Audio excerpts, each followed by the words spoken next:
Okay, so let's see if we go live here. Something's going on with Twitch. Let me try a different browser. I think the browser that I'm using may be a little bit of a problem. Opera has been so reliable lately, and then lately, let's go to Twitch. There we go. Uh-oh, it doesn't see me logged in. All right, so let me log in real quick. Chrome Illusion, there we go. Let's log in. And of course, it wants to send me an SMS code. Isn't that nice? All these SMS codes. And to protect us from all the hard-working spammers out there. And it wants me to remember. Okay, remember me for 30 days. Okay, let's see what we've got. All right, good. We are live. Oh my God. There we go. Excellent. Sorry about that, everybody. It was a connection problem. We are back. I want to listen to the sound. Back. Yep, yes, there it is. Sounds good. My green screen is working. Wonderful. Good. Excellent. Sorry for the slight delay. There was connectivity problems. The browsers did not want to play nice with Twitch today from StreamYard. So I'm going to put down the link for those who want to join us live.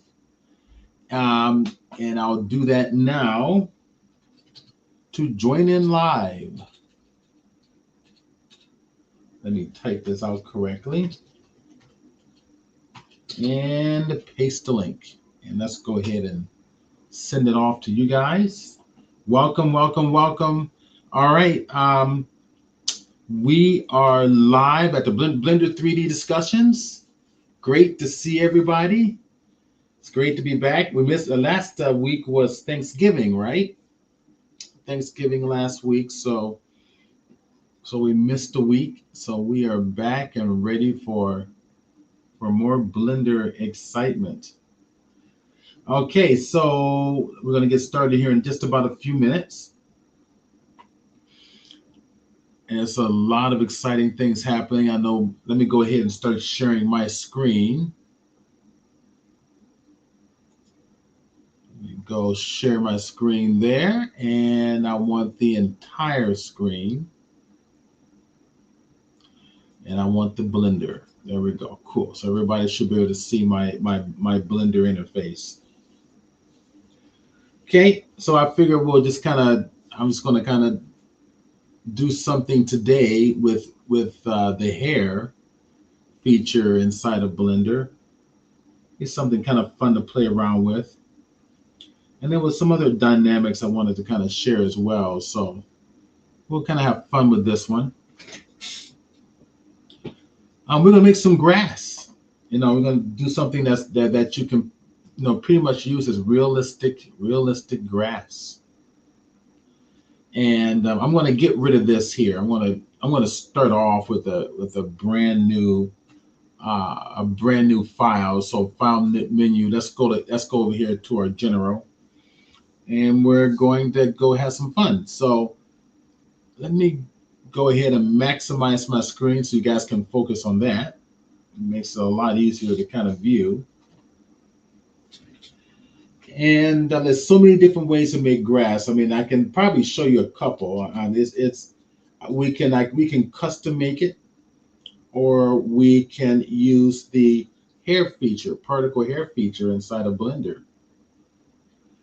So I figured, why not just use the particle hair feature inside of Blender? And FYI, I'm switching our podcast back to Saturdays. And actually today is our first Saturday. We normally have been meeting on Fridays. I was thinking Saturdays may be better and we switched to Fridays primarily for work reasons, but work related reasons. But I figured if we start off at the beginning of the year at 9 a.m. instead of 10 a.m., which is when we normally start, we'll kind of we will we can do the podcast on Saturdays.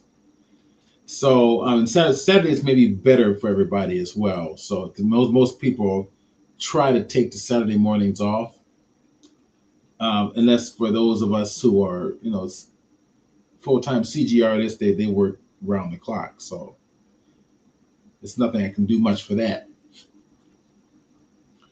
So let's go and have some fun with this. So we're gonna switch our podcast to Saturdays, Saturday mornings, and hopefully it's gonna be better. And if you guys think another day is even better, just let me know.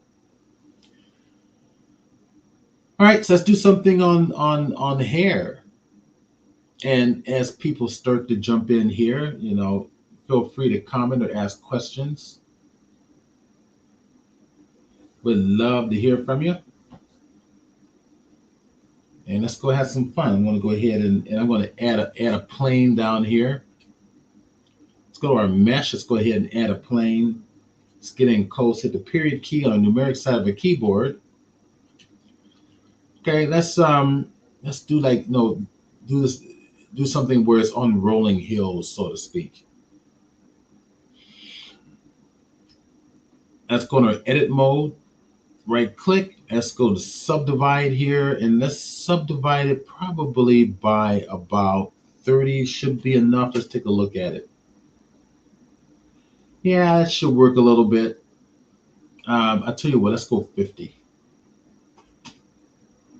All right, that'll definitely work. Let's go back over to object mode, tab key. And we subdivided it up just a little bit so that we can have the ability to use our sculpting tools. We can use a variety of tools, but I figured I'll use sculpting tools for this. I'm gonna hit my tab key, and I've got everything set up so I can access object or edit or vertex or weight paint mode or sculpting mode, all in this little menu here. And I'm going to go click on sculpt. And I'm using my Wacom stylus. And I've got the top button set for the key that's going to enlarge or reduce my mouse. I'm using both a Wacom and I'm using a SenseLab. So whichever tablet that you use, I'll share with you what I've done, how I set my particular stylus. And I'm currently using a SenseLab. Let me go to SenseLab property. And I'm currently using a 3-button mouse.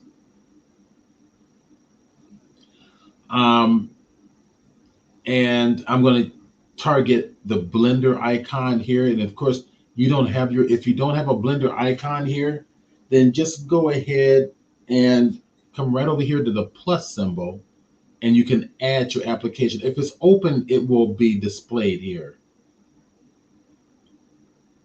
So just keep that in mind.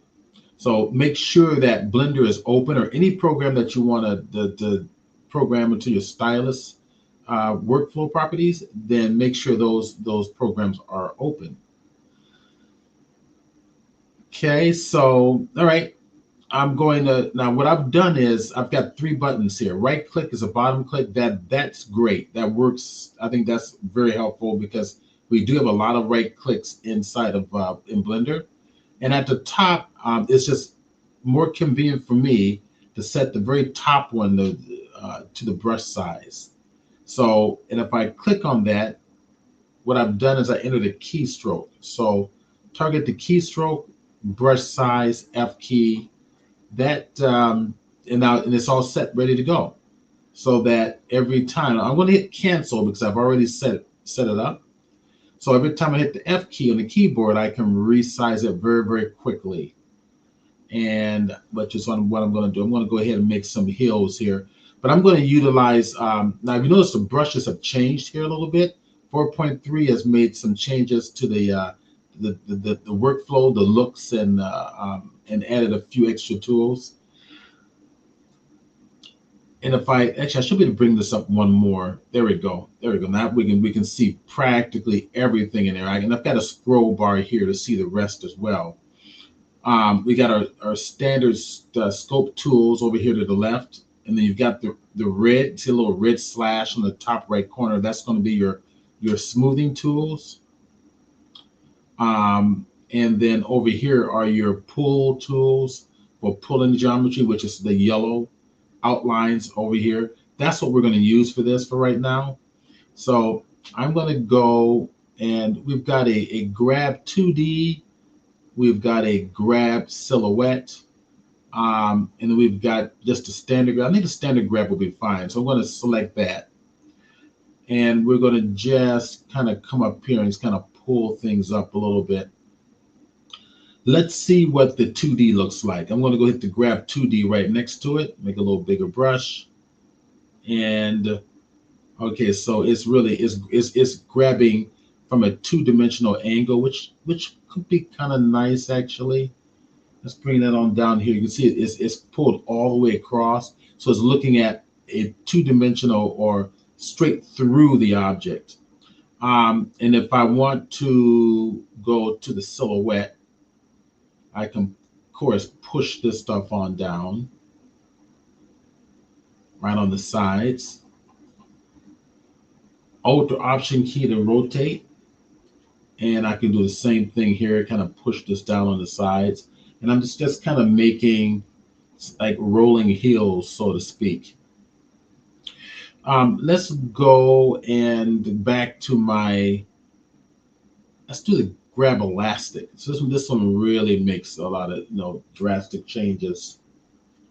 So we're gonna make some like little hills, maybe some little valleys down here, kind of push it on down.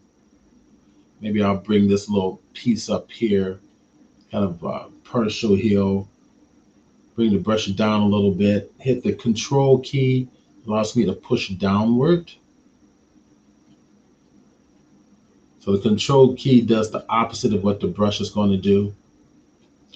And don't forget that we also have our standard draw tool if you choose to use that. So that's usually right up here on this section of tools that have no color highlighted overlays like the red or the yellow.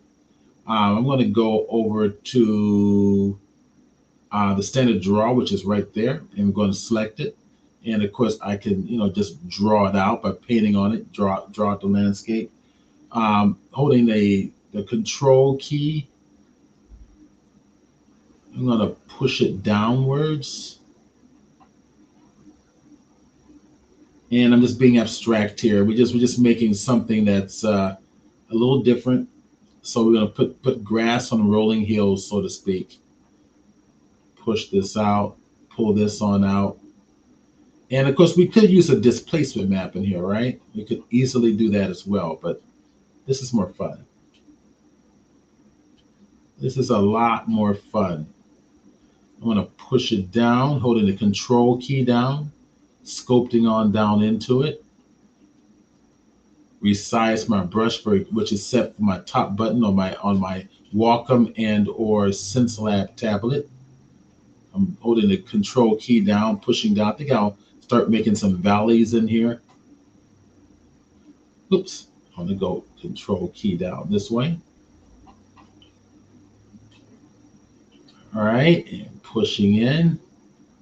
I think that'll be fine. I mean, we want to do grass on the rolling hills, right?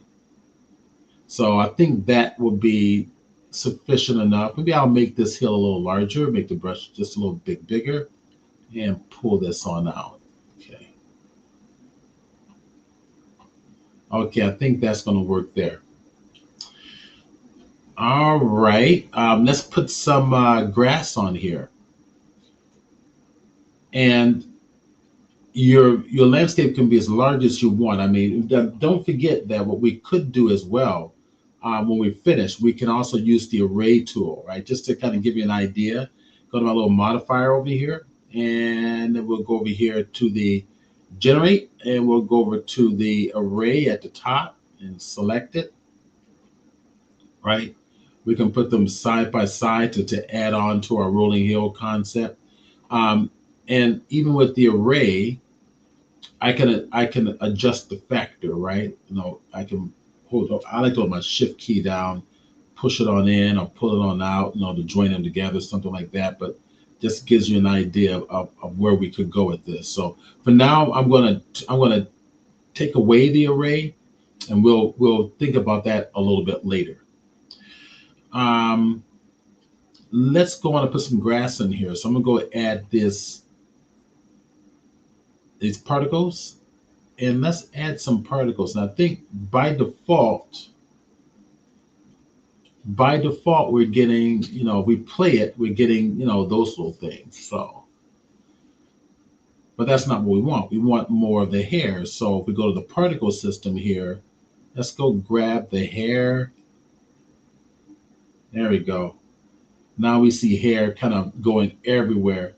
That's what's kind of nice about kind of changing the base landscape that the hair is on, because the hair is reacting to the normals themselves, as you can see here, which is a good thing, right? So it's reacting to the normals. It's a good thing. And share with us where you're from, and what the weather's like in your area. I always like to do that in the beginning of the class, or the beginning of the broadcast. This is not really a class. It's more of just a show and tell broadcast stuff going on with 3D design and so forth using Blender. The grass is way too big. All right. So later on we'll show actually hair on the character, but for now we're going to do grass today. Um, what I like to do is this. In fact, I might want to start this over a little bit, because I'll tell you why. Um, I personally like working with something that's mapped with an image. All right, so if I go, let me go bring over a web page. In fact, I should have this already. Let me go in and show you a bunch of grass images. Go to my lessons folders, and in the lessons folder, we got our presentations, and I should have one in here called grass. And I'm going to show you that there real quick. Yeah, there we go. We got grass. So in there, I've got images. So, oh, no images? Oh, that's dark. I hate when that happens. No big deal. We'll go get some. So I put a little link for those who just joined. Welcome. For those who just joined us, had a few people just join us here. Let's see. We got the Circuit Man Steve. Welcome. We got a bunch of others here, but they're not showing up here in my viewers for some reason. But welcome everybody. Share where you're from, and share, what the weather's like in your area. So I'm gonna go back. Let's go here. We're gonna get photos of grass. So we're gonna put in grass, and we're gonna do this another way. I think it'll be a lot more efficient. So hit our grass. Let's go view it. There we go. And let's go over here to our images, and we got a lot of good looking grass here. What I'm looking for is something from the top down, like this, like these here. Now, let me click on this one, and we're going to download this. Right click, and let me see if this is going to give me a JPEG. It is not giving me a JPEG, so this is my workaround. So I've got a screen capture program, and since this is for educational purposes, I'm going to capture this image, because we're not really using the image for creative purposes. And I'm going to save this image so that you guys can see it. I'm going to save this image. Oh, there we go. Actually, I had these in a separate folder, actually, but no big deal. We go back to presentations. We're going to go back to our grass.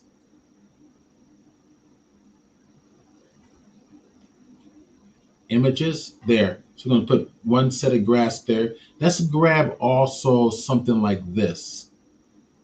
Okay, so I will see if I can get a JPEG out of this. And I can. Okay, fantastic. So I will go over to our proper folder, my lessons, my presentations, and go to grass.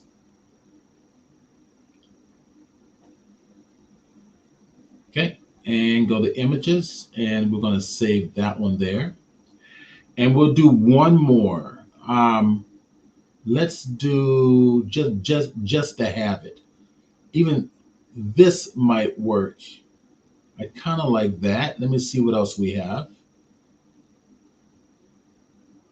Some of these down here are not bad either. If I click on this one there, let's right click. Let's see if I can get save a JPEG out of this one. So save image as, yeah, excellent, JPEG. There we go. Okay, now we're ready to rock and roll. Okay, so let's do this right.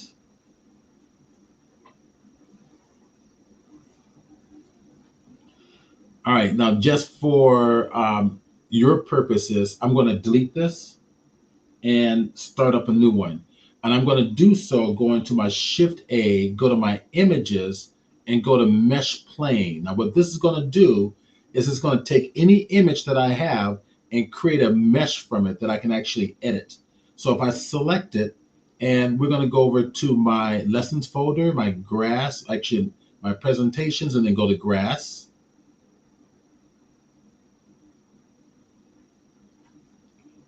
Go to the images folder. There they are. I'm going to show the thumbnail view. If you want these larger, you can drop this little menu down and go to your slider here and slide it on over to make them larger. So which one should we use? Should we use maybe that one there? Or maybe something like this here? I mean, this could work as well. Let's do this. Let's use this one. Import it. So what we have now is an actual image on the plane. We won't see it until we actually go into the material view. So if we hit the Z key on our keyboard, a shortcut for accessing our viewing options, go to material view, and there's your grass. Let's rotate this on the Y-axis. So R for rotate, Y, and let's see, what, 90 degrees. There we go. You want to make sure that your normals are pointing upward, which I believe they are here. And if you're not sure, just come over here to the your overlay option, the two overlapping circles, and come down to face orientation and turn it on. Now, if you notice, the red is at the top. So that means my orientation isn't, or the face orientation isn't right. So if it's blue, that means it's good. If it's red, that means you're looking at the opposite side of your geometry. So a quick way around this is go to your edit mode, select the entire face in face editing mode, go over to mesh, go to normals, and flip the normals. Now blue is pointing upwards. So now you're ready to kind of rock and roll with your grass. Okay, while we're in here, let's turn this off. And go back to the overlay options, go to face orientation and turn it off. Let's subdivide this like we did before. So right click, subdivide, and I believe we used, was it 50? I think it was 50. There we go. That's good. Now we're going to get out of here and go back to our object mode, and we will utilize our sculpting tools. I'll make my M key to make my numerics panel go away. It gives me a little more real estate to work with. I'm going to hit the tab key, go to sculpt mode, and we can use our sculpt tools. So how about, I'm going to stick with the standard painting tools and just kind of push it upwards like so. Now, if you want to, we can always go back to solid view just so that we can see what we're doing, right? So maybe I'll come down here a little smaller. Maybe over here will be a little bit of a smaller hill. Maybe we'll make some valleys in here. Holding the control key, we'll push downward. We'll do the opposite. Holding the shift key will smooth it out. And bring it across. And I think we will come over to here.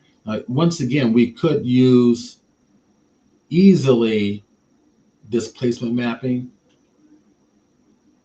But we just want to do some simple rolling hills with grass on it. That's all. Shift key, smooth it out a little bit.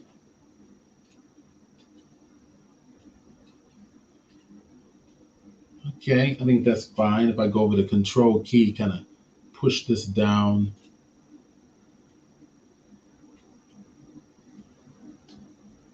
Control key pushes it down.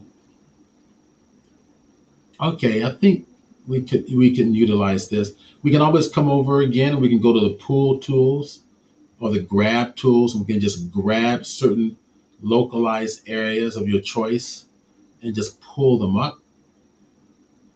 Holding the command or control key pushes them down. That'll work. We'll go with this here. All right, tab key, go back to object mode. So what I'm going to do is I'm going to save this so I don't accidentally lose it. And let's go over to save this over in my projects, go over to my lessons.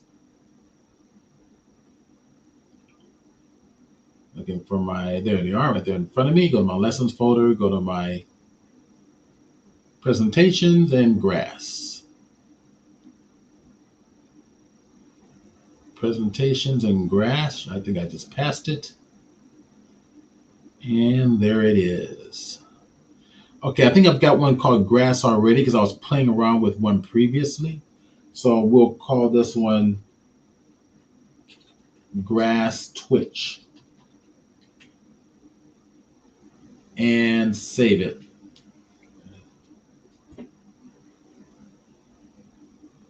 All right, let's go ahead and go back to our material mode. So tab key and, oops, not tab key, but I'm gonna go to Z key, material mode right there. I want to stay in material mode. There we go.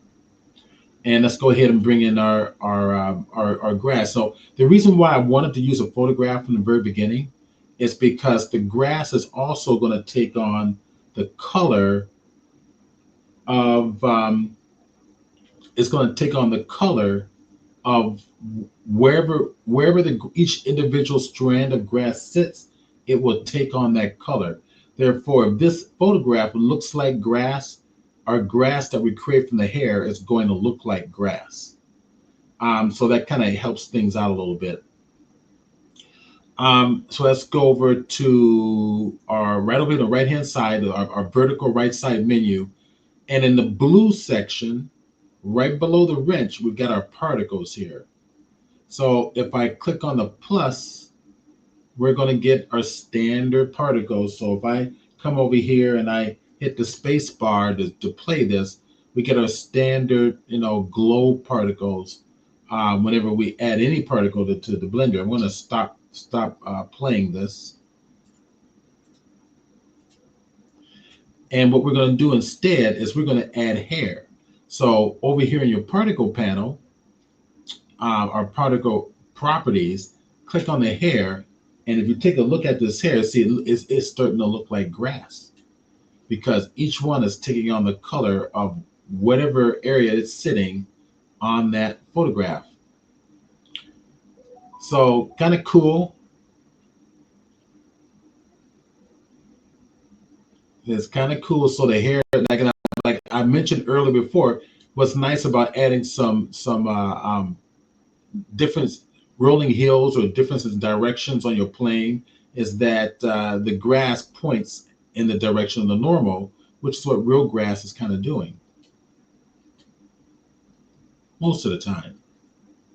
So let's bring down the sizing of the grass. Let's come over here and let's go to the length, which is right below.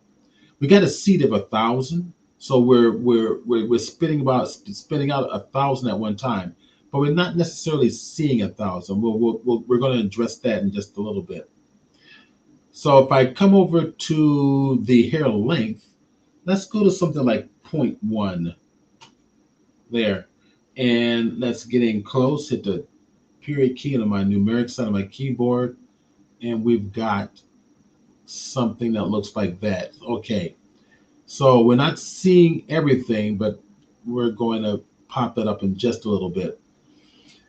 Okay, we're going to be, once you apply your grass, you're going to be focusing, a lot of your time is going to be focused right over here underneath your particle menus.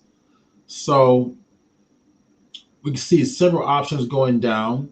One option, besides using the hair, would be to actually make a strand of grass, or make several strands of grass to be replaced where the particles are. That's going to happen under your render option here. Now, that's not what we're doing, so we're not going to use that there. So I'm going to just bring that on up. I'm going to go to viewport display, and we're going to keep everything there default. But what we're going to do next is go to children. We drop down to children, and we want to add more strands of hair to each strand of hair. So we're going to go to simple and click it, and look, we're starting to get a lot more more hairy look going on here. Now, the amount of children that we're seeing is only 10. Right? We can go higher. So why don't we go to 30? Okay. Yeah, that's looking pretty good. Remember, we're not seeing this in render mode right now. We're only seeing this in OpenGL, but this will be good for now for OpenGL. All right.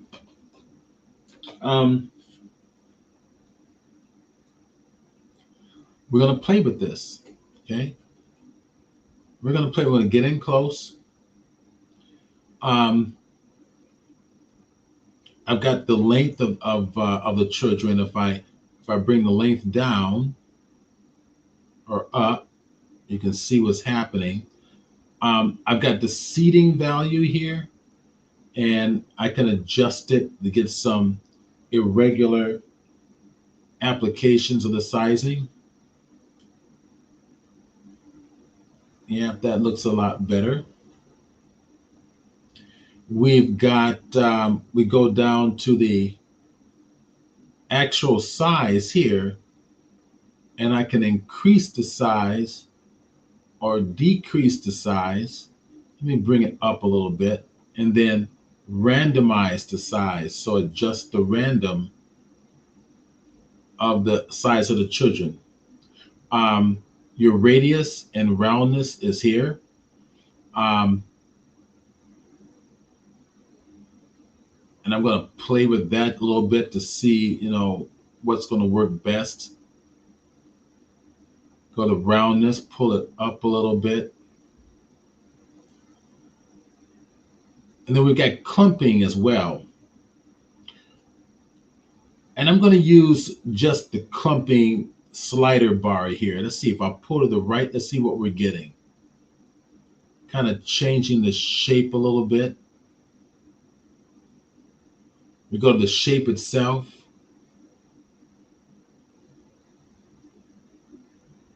Remember, this is designed for hair, but we're utilizing it for grass. So I want to keep it more grass-like. So I don't mind a little bit of roundness to it. So let me go back. I got the roundness here. Let me take this a little less. Just a little bit of roundness is all I'm looking for.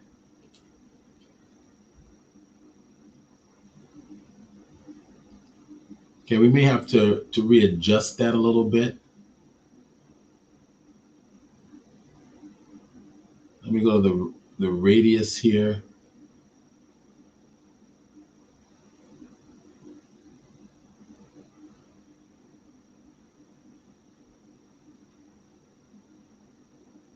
All right, so I'm just kind of exploring these out and I'm just experimenting mostly.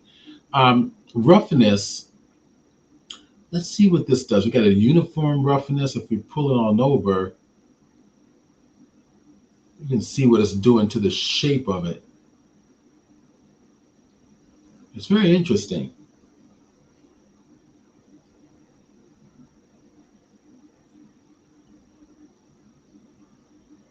Okay, so let's actually see what this looks like as a render. Because we're not, it doesn't quite look like grass yet because we're not seeing it in render. I want to make sure that in my render options, I'm going to be inside of cycles. And I'm going to utilize my GPU.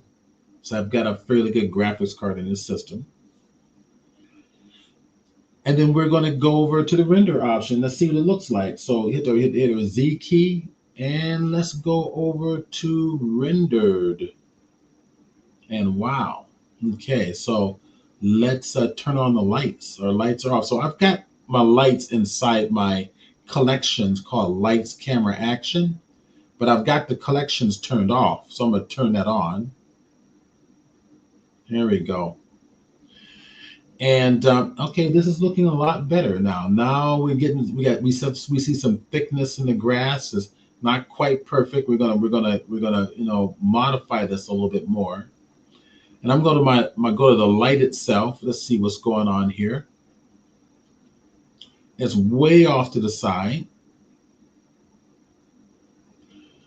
And I'm going to just bring it up and over a little bit so we can see a little bit more. In fact, what we can do is let's set this up so we can play in our scene view or perspective view and also view it through the camera view.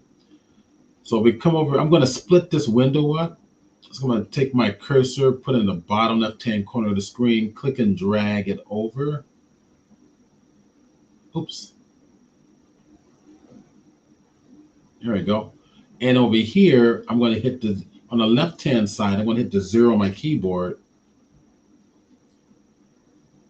And that's going to be my camera view.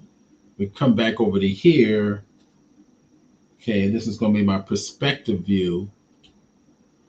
And I want to set this up as to how the camera is going to render this. So I need to go to render mode here. So Z key, go to render mode even here. With that selected, hit the period key.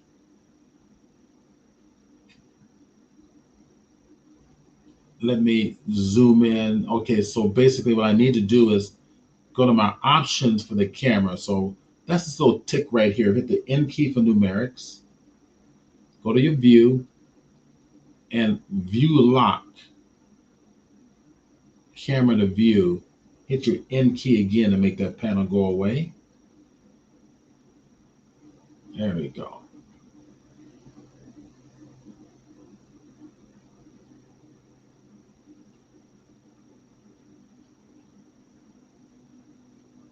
All right, so now what we'll do is we're just going to set it up in such a way that when I render it,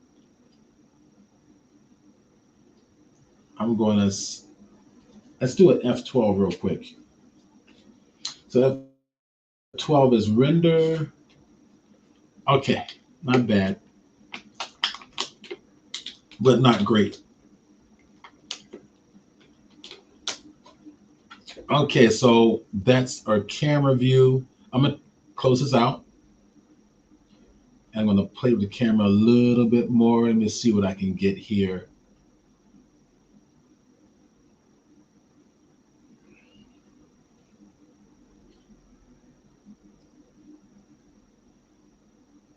Probably stick to something like this. All right, that works. Okay, so we're going to go over here to perspective view. We're going to start modifying this a little bit. All right, with the plane selected, we're going to go back over to our particles option. And we're going to see what more we can do here. Let's go down the bottom. We're going to go, and I believe I'm going past the children. I'm going to put my past the children. We got the radius and roundness. Let me play with this here. I'm going to hold my shift key down. I'm going to bring the radius down a little bit to see what happens. Okay. If we bring it up, You can see how things start to push out more in a circular shape. I want it tight. You want to tighten that up a little more. So I'm going to bring it down closer to 0.1. Roundness here, that was the radius. Let me bring the roundness way up.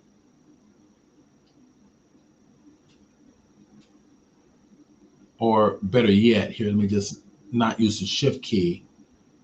You can see what's going on with the roundness. If I bring it down, and it's the overall arc of the grass, of each individual strand of grass. Is affecting everything at one time. Okay. Now, where I really want to mess with, let me go. I want the size. I want the actual shape of the grass under the hair shape. That's what we want to focus on now, because the root of it is too thick. It's way too thick.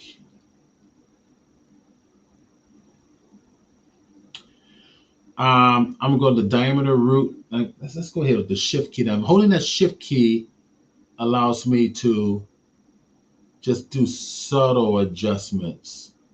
Right there we go. You see the roots are getting thinner. There we go. It's a little bit better.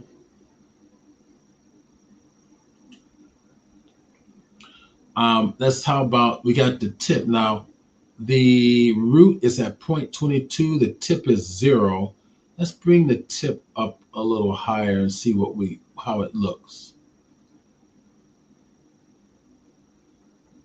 Okay, not bad. There we go.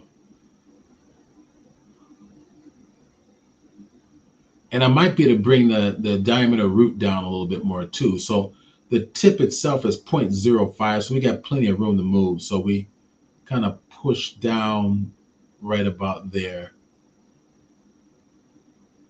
Diameter scale. All right, let's play with this one here. I'm going to bring it to the right. It's 0.02 now. And you can see exactly what it does. 0.01. I think that's better.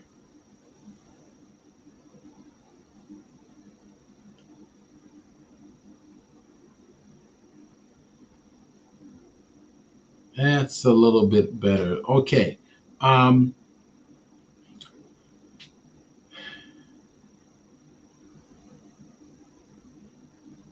going to come up. I'm going to go to the kink. And I'm just out of curiosity. I want to see what happens with this. So again, just kind of experimenting here.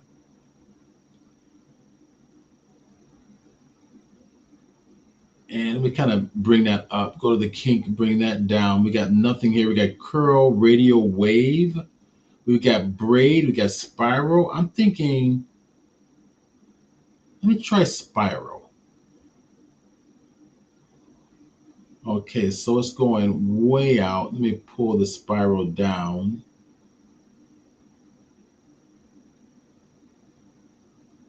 Holding the shift key and make minute adjustments.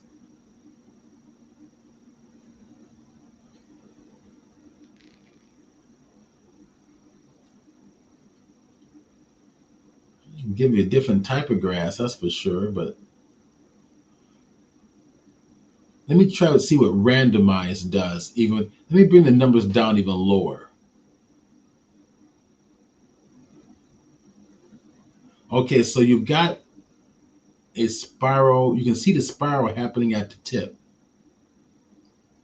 And maybe if we bring it down a little more, let's see what happens. There we go. There we go. We can get a little bit of something going on with the tip. If I randomize it, let's see what happens.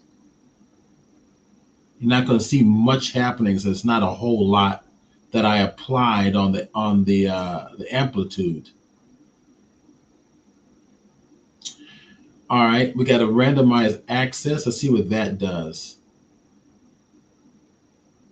it seemed to add a little something to it. You can see it just subtly being adjusted on various axes, I think.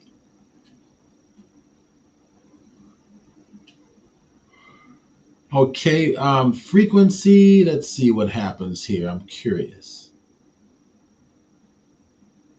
Probably not going to see much because, again, we just restricted it to kind of the tips of the grass. All right, so that was the kink. How about clumping? I've got some clumping here. Let's add some noise to it. Select it. Look at that. That's kind of cool. And we see the type of grass that kind of like the wind blows it over. It's kind of long.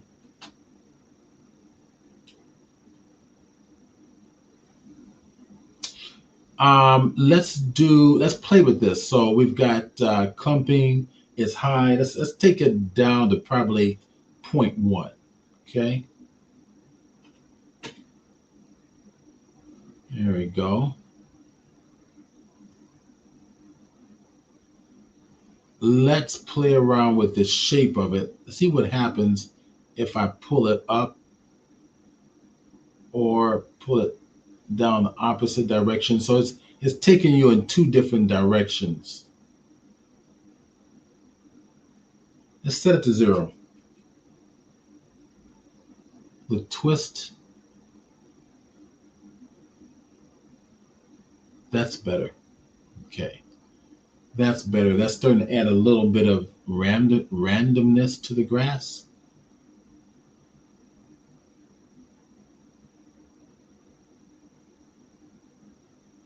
I like that a lot better. In fact, I'm going to give it a little bit more.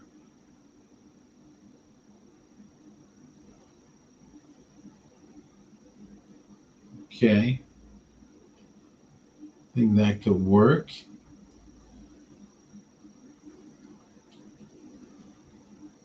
All right, let's see. That was clumping. Now let's go up. Now we got some randomized size here. I think I want to do that. I think the sizing is a little bit too uniform. So let's randomize all that so the tips don't look so even coming across the top. Let's see if we can accomplish it. Let's pull this over to the right more. Yeah, there we go. Yeah, we're getting some irregular shapes going on in there. Randomize the size.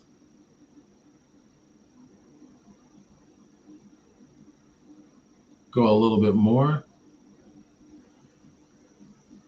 Yeah, it looks a little better. So unless somebody's using a lawnmower and cutting the grass, making it all even, there should be some irregular shapes. So this is not bad. Um, I mean, this can probably work, or something like it can probably work. If we do a quick little render, let's do an F12 render, and let me bring the render over to the screen that you guys are viewing.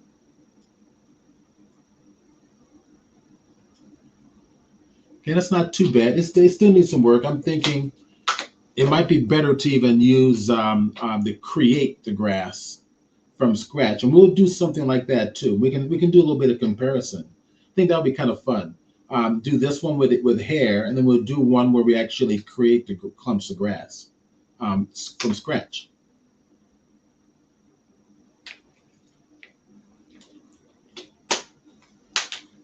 Okay, so maybe add some other features to this. Maybe with the shading.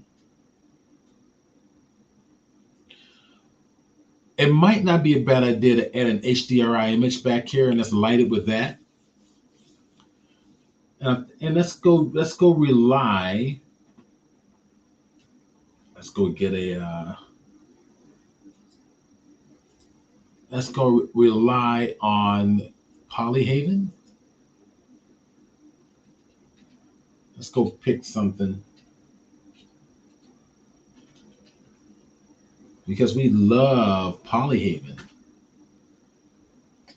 There we go. So Polyhaven, great asset to the CG community. I'm go over here, go up here to assets. In fact, let me kind of bring that up a little bit.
enter here.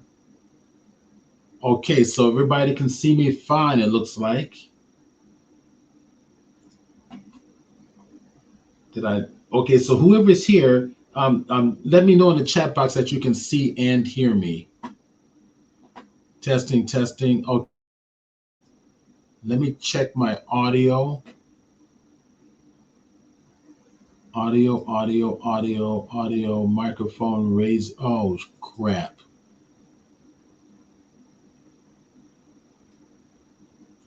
Okay, can you hear me now?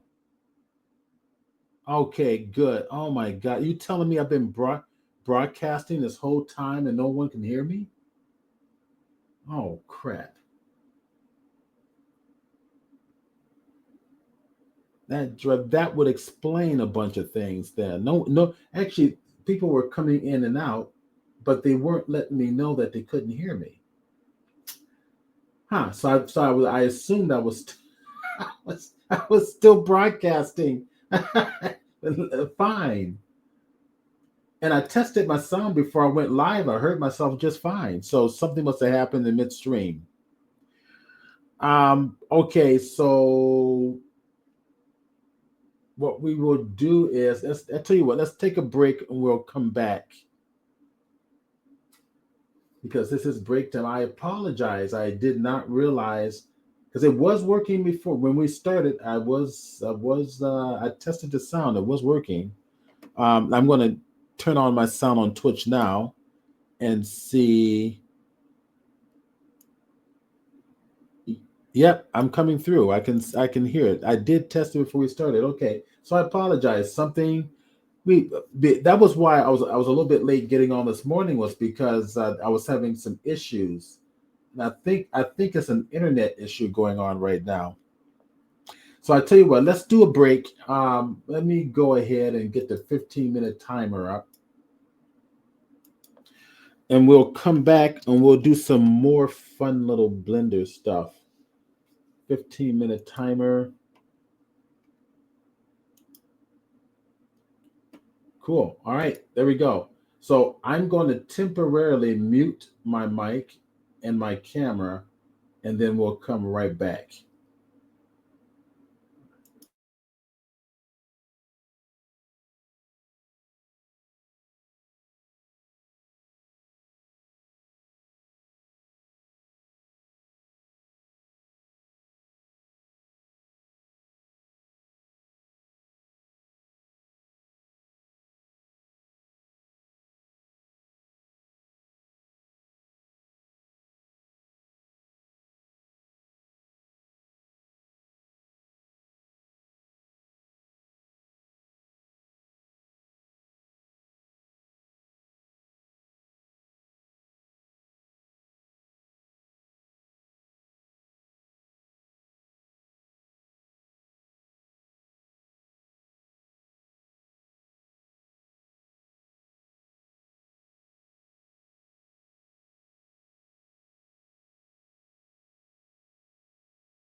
Okay, you should be able to see and hear me loud and clear. And I'm going to turn on Twitch sound just to make sure that my voice is coming through. Sure that my loud, voice yes, is. It is. It's so far so good. Everybody can see my screen. Just say yes, you can in the chat box. I'd appreciate it. On Twitch and working. Excellent. Cool. All right. So Buster 66, what did you miss? Did you miss me? So I'm going to go back and explain what I did real quick for those who have missed, because I think my sound and my camera went off at some point. Everything. Oh shit. Well, I can easily do this real fast. I mean, I can do this real fast where everybody's watching. In fact, I tell you what, I'll do a quick little run view. It'll only take like a minute or two, and then we'll come back to where we are here. So I'll keep this one here. I'm going to save it, and I'm going to just bring the plane over here. So I'm going to do a quick little overview. And I apologize for the sound going out. I swore I checked it; it was working, and then when I got started, what I need to have is like an assistant. Didn't start working through until 11 through, so 11 o'clock. Okay, I didn't start until 11 o'clock. You came on about 11 o'clock. Okay, all right, but I don't mind. I can quickly and very easily whip through this real fast, show everybody what I did, and to get to this point, then I'm going to bring in the wind so we can animate the grass being blown in the wind. Okay, I'll do this real fast. So again, I apologize. I will do it again for your enjoyment. All right, that's it. Everything comes in a 3D cursor. If I want to bring in any new 3D objects, 3D cursor. So I'm gonna place my 3D cursor over here, and we're gonna start from scratch real fast. Just watch me. I'm gonna my shift key, right click. Let's let's go over here real quick. Shift right click should actually bring my 3D cursor on over, and it's not working. Isn't that weird?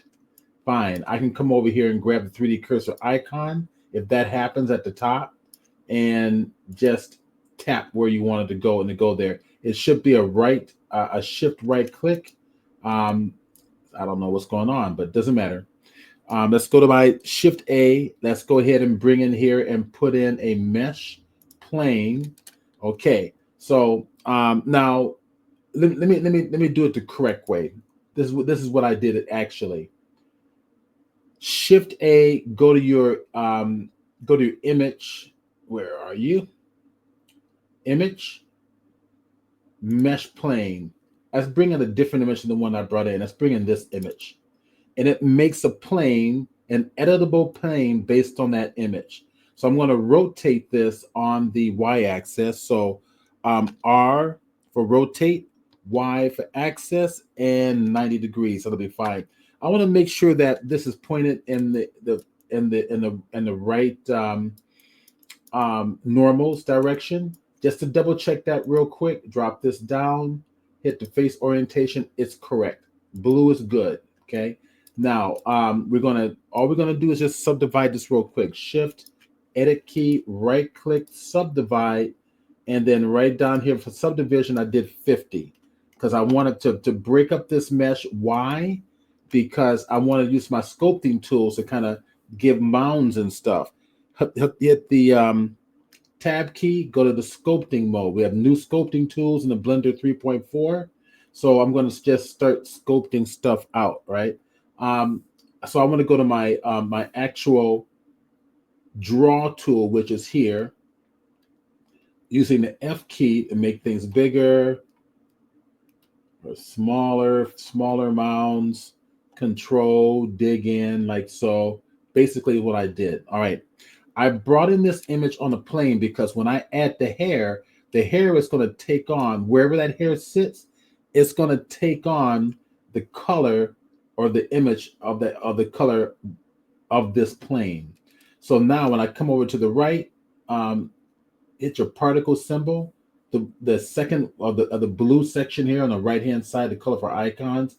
Click plus, it gives you particles by default. Click the hair, it gives you hair now. Now the hair takes on the exact color and shading of that image. Make the hair down, let's bring the hair length down to 0.1 is what we did. Then we went down here to children, right? And then we went simple to add more children in there. And I think we added about 30 in the viewport because we're only seeing 10 display amount. So it's put in 30 to add more children like so. That's basically what we did, okay? And then from here, we played around with options for the sizing of the children, right? I can also randomize that size. Just playing around with this, hit the radius option. And I just did a little bit adjustment on radius and roundness, clumping, roughness, and all of that. Okay. Hair shape, we can't see the shape until we go into render mode. So hit the Z key and go to render mode. And there we go. Okay. So there's our grass. And now we need to adjust the size of the grass. That's under the hair shape. And we got the strand shape, right? I can increase or increase or decrease the shape. I'm going to kind of bring it down a little smaller. I got the diameter root, which is basically the root of each grass. Let me kind of right there. So the root is the base of the grass right about there. So I'm going to bring it down. Say bring it down to about a size that you like. And I'm just, oops, I accidentally hit my right click. I didn't mean to do that. So right about there, get it more like grass. Go to the tip, which is 0 right now. Let's give it some thickness a little bit. There we go. See, now that's starting to look like your grass. And because each strand takes on the color of the grass that you brought in here, it starts to look like grass. We've got, let's see, we need to randomize this stuff, right? So that will be the you're gonna go up here to the top. There's some randomized options. You know what we had? I think we played around with some of the roughness too. All right, so if we hit the roughness here, let's see what happens. Turning it on. That's the roughness curve. I didn't mean for the roughness curve. Let's add some roughness to it and see. Yeah, see what's going on. It's adding some randomization to that a little bit. So play with that. The size, I can adjust the size, or all right, just kind of play with it a little bit. The shape, bring it down. Yeah, I'm just viewing it, sizing again. Okay, so that's basically what I did. All right. Of course, I did come down to. I think did I go to textures? No, I did not go to textures. Let's see, field weights is going to be a gravity. We did not play with this. So we pretty much played with the hair shape and the kink. We did the kink. We went up here. I think we went to like curl. Let's see, went to curl. And whoa, that went way too much. Okay, there we go. See what you can do? So it depends on if you want seaweed type of grass. You can do something like this. Your choice. Holding the shift key to bring it down to control it. So taking it closer to 0, but shift key gives me minute adjustments. Maybe 0.002 or something like that. So it's a little bit of curve to it. All right. We got flatness. Let's go flatness. See what happens if we go to flatness. Like grass has a little flatness sometimes. I'm assuming that's what that means. Yeah. All right. So I'm just playing around with this stuff. The frequency, let's see what frequency does. Huh.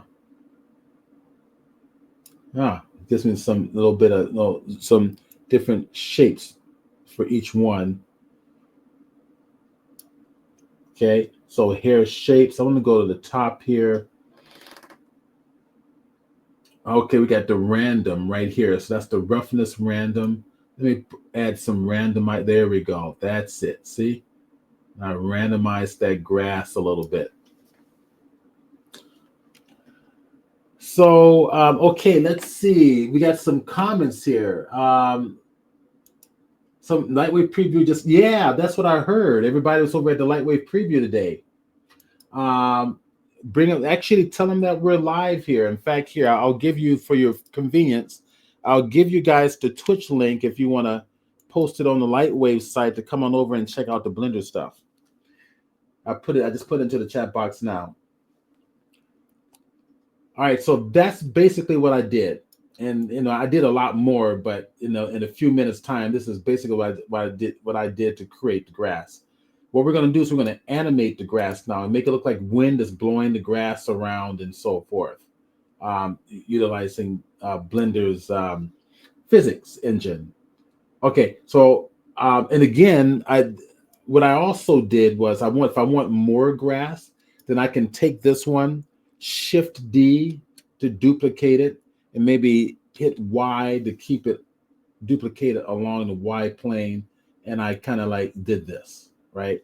Now you can start adding more clumps of grass together. Shift D again and go to the X. Do something like this. And if I don't want it to be too repetitive, I'm going to hit Shift D again, hit the Y here, and then maybe hit the S key for scale so I can start change up the look and feel of each piece so that it doesn't look, too repetitive.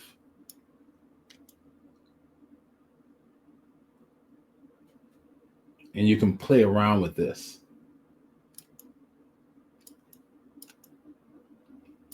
Okay, so that's what I did. All right. And then we took a 15-minute break.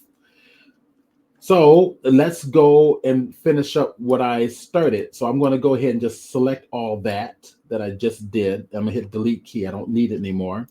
Let's come back over to here to what we were working on. Okay.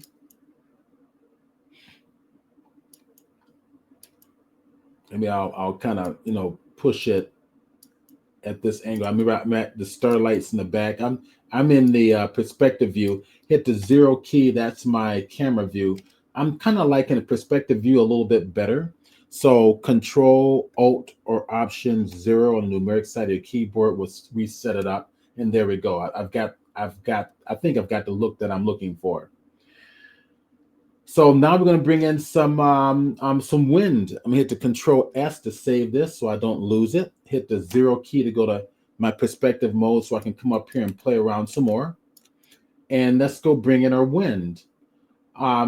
Let's go here to, not there. I want to go over to my Z key, go to my solid view. Okay. And this is going to help me set up my shot a little bit better. I will hit my shift right click. Now it's working. Shift right click just worked. So must have been a little hiccup going on in Blender. All right, let's see what Persons is saying. Just got over a note. Person says subscribe with Prime. Thank you. Thank you so much, Persons. I appreciate it.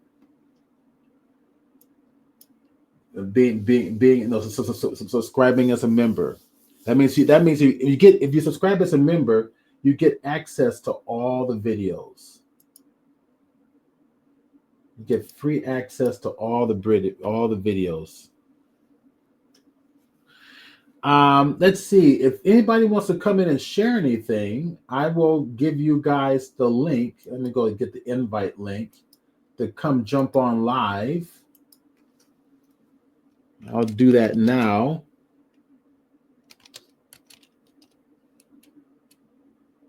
To come on live, and that should do it. There we go. To come on live, there's the link.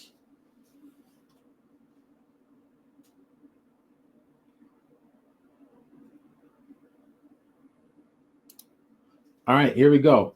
We're going to bring in now. We're going to bring some wind. Shift A. Go to your force field. And you are going to get in. I'm forgetting exactly what I put in here last time. You're going to bring in, I'm thinking turbulence. Right there. Okay. And if I take the turbulence and bring it on over, there's our wind. All right. If I come over to my camera view, GY, right? There's my wind. I'm moving the turbulence back and forth. Okay. All right, let's go back into my perspective view. What might be easier is this. Let me bring over another panel. I'm going to the bottom right-hand corner, getting that little plus symbol. Like so, I'm doing it over again. Drag it to make a second panel. Make this panel your camera view so that you can see through your camera view simultaneously as you, let me pull this over just a little bit more like that. There we go. And then we can pull this on in like so.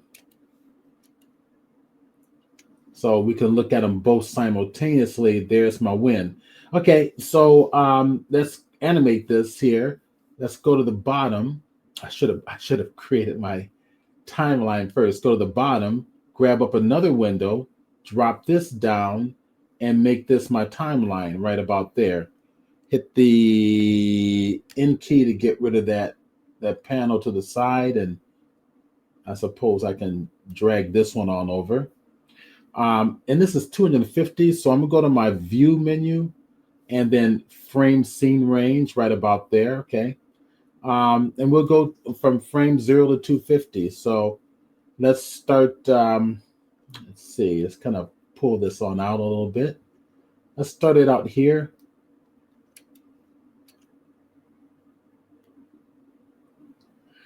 We're going to add a keyframe. Hit the I key. There's my keyframe. And then we'll go on over to 250.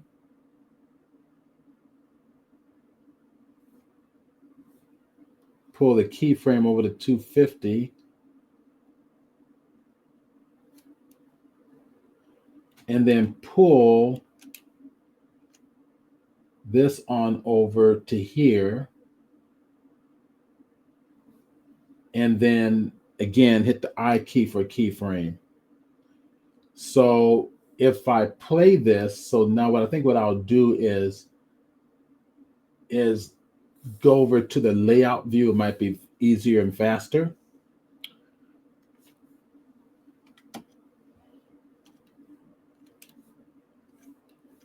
View that there. Gonna get it in close. There we go. Okay. So it's a little bit too fast. So we're going to extend our frame out. So we'll go about, let's say about 1,000 frames. View, frame range. Go select my dynamic, my wind dynamic. Let's see, where are you? I can easily catch it here. It's selected. There it is. Okay. And grab that keyframe, that very last one, and let's pull it all the way over to 1,000. Okay, and then we go back, and it's kind of view what this looks like. Get in close. There we go. That's better. That's better. How's that look, everybody? So it's animating, and I can probably use a little more grass in there. So let's go to material mode. There we go.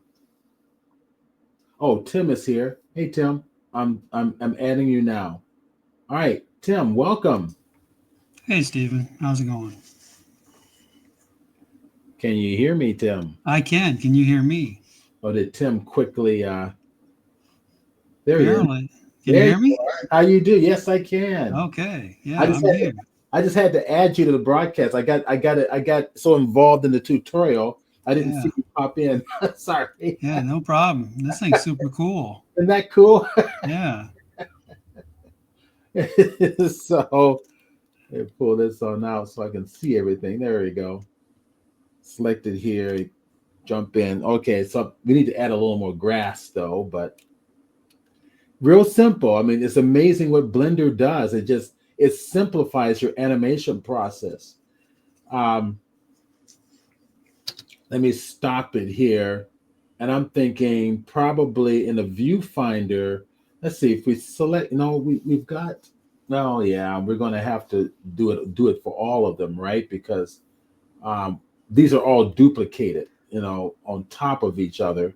So I tell you, we'll grab the one on the back, and then we'll reapply it to everything else. I'm thinking let's go, and I could add more, but maybe just dealing with the viewfinder will work better. So I'm gonna go over here to my particle view, and if we go to the children here, we told it to only display 30. What would happen if I say display 100? That's interesting. Okay, and then let's take a look at that, and let's take a look at it in render view now. Let's see. Oh, yeah. There we go. It's covering up that ground, which is what I wanted to do. So if I play this in render view, it's going to go slow because it's taking a lot of time rendering each frame. If I stop it and we go to material view, I should get a better result. There we go. Okay. So material is a little bit better. Really cool.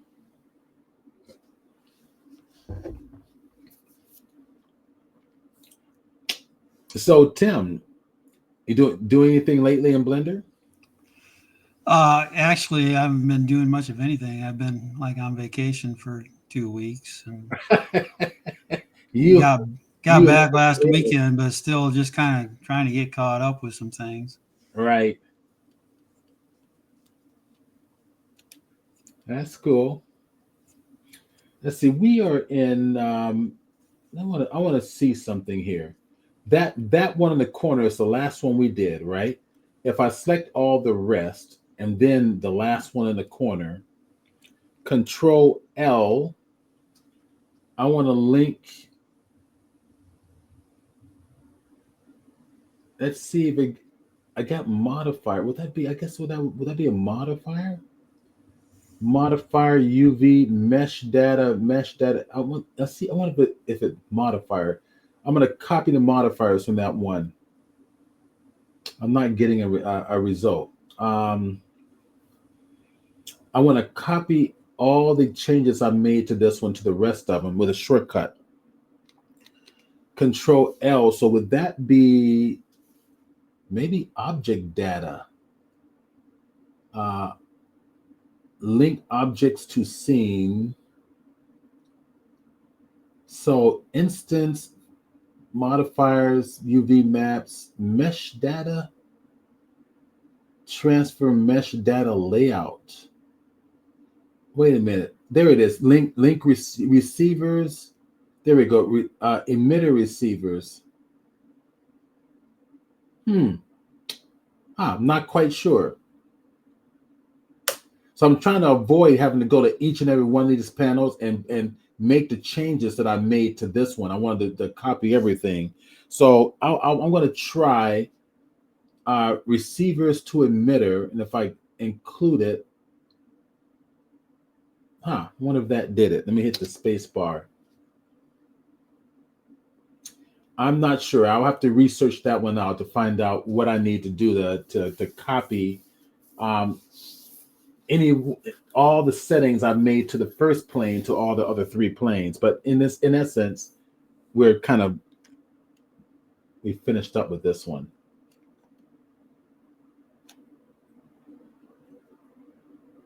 And I've got another cool little tutorial that you guys might like too. Unless, Tim, did you want to share anything you've been working on? Yeah, I got something I can show. All right. You want to share your screen? Oh, yeah, sure. It's LightWave. We don't mind. But I decided to show all the Blender stuff first this time. So make that a habit. Did you want me to show something else in Blender and then bring you It's on? up to you. Whatever you want to do. Let me show one more thing in Blender. I think everybody is really going to enjoy. Okay. And then while you prepare for bringing your stuff up for it's just it won't be much of anything, but just something I already shared on YouTube. But I thought maybe people online might like to see it. Okay, that'll be cool. All right, so I'll show this other thing in Blender, and then we'll bring you on board. Okay. All right. Thank you for sharing. Sure, no problem. So okay, here we go. Now let me save this one, and let's start a new file. I think you guys are really gonna like this too. So keep in mind, if you're creating anything with your particles, especially when it comes to hair, you can animate that utilizing your Shift A, and you go to your force fields, and you've got all these different options: force, wind. I chose turbulence, right? I probably could have easily chose the wind, vortex, magnetic, harmonic. There's a bunch of these in here. Come in here and kind of play with these. This vortex here is probably going to work like it's going to create your tornadoes and stuff, like the wind whirling around in a tornado vortex. I've played around with that a little bit. Maybe I'll show a tutorial on that next time. I'll create some type of a volumetric setup or particle setup, and then let it whirl around into a funnel or something like that. That might be kind of cool. All right, let me go to File menu, New, General. This one I thought was kind of cool. So something I found. I was kind of playing around the internet, and I forget the gentleman who actually shared the tutorial. I know who it was. There is a channel that I enjoy very, very much. It's called thecgessentials.com. Here, let me bring it up. And I'll put it into the chat box for everybody's convenience. So it's on YouTube. And everybody knows there's a lot of YouTube videos for Blender education. But there are a few that I found that are very, very good in terms of instruction, and they don't leave anything out. Many of you have probably noticed that you watch a lot of YouTube videos and they're leaving stuff out. You start to get stuck with problems. You're not quite sure why yours aren't coming out like theirs. It's because they're basically skipping over stuff to make their videos look really good. And in the process, they sacrifice giving you the proper information. So there is a site that I enjoy, and I find out that the older in age the presenter is, the more thorough they are in making sure you get all the information. And this is an older, let's see, this is him. This is it. VCG Essentials. And his stuff is great for instruction. So check him out. In fact, here, I'll copy the link.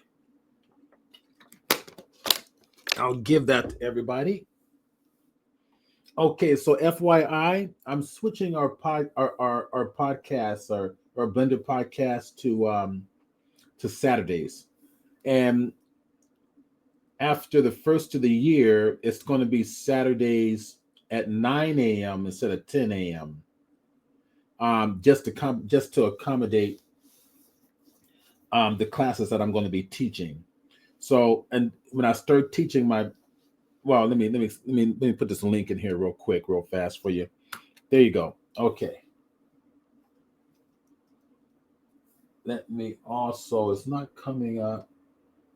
Let me put it over here on my other, on the there it is. So you should be able to see that. I hope. DCG Essentials, yeah, DCGessentials.com. It's all there. It is right there. Got it. Okay, that's it. So he's real good. There's a number of good ones on there, but he's real good. You're not gonna have a problem. You follow his tutorials, you're not gonna have a problem with it. If you're interested in kind of learning from other sources. So I am, just so that you guys who are here, if you don't know exactly who I am the lead instructor, Blender instructor over at Studio Arts. I'm going to put in here studioarts.com. I teach like 5 Blender classes. If I go to the classes for Studio Arts here, I'm going to copy that link and give that to you as well. Control V for pasting, and there she is. So there it is. There's a link for Studio Arts. And if you go to the classes, you will see I've got the Blender 101, the 201, the 275, the 350, and there's another. It's not here yet, but it will be.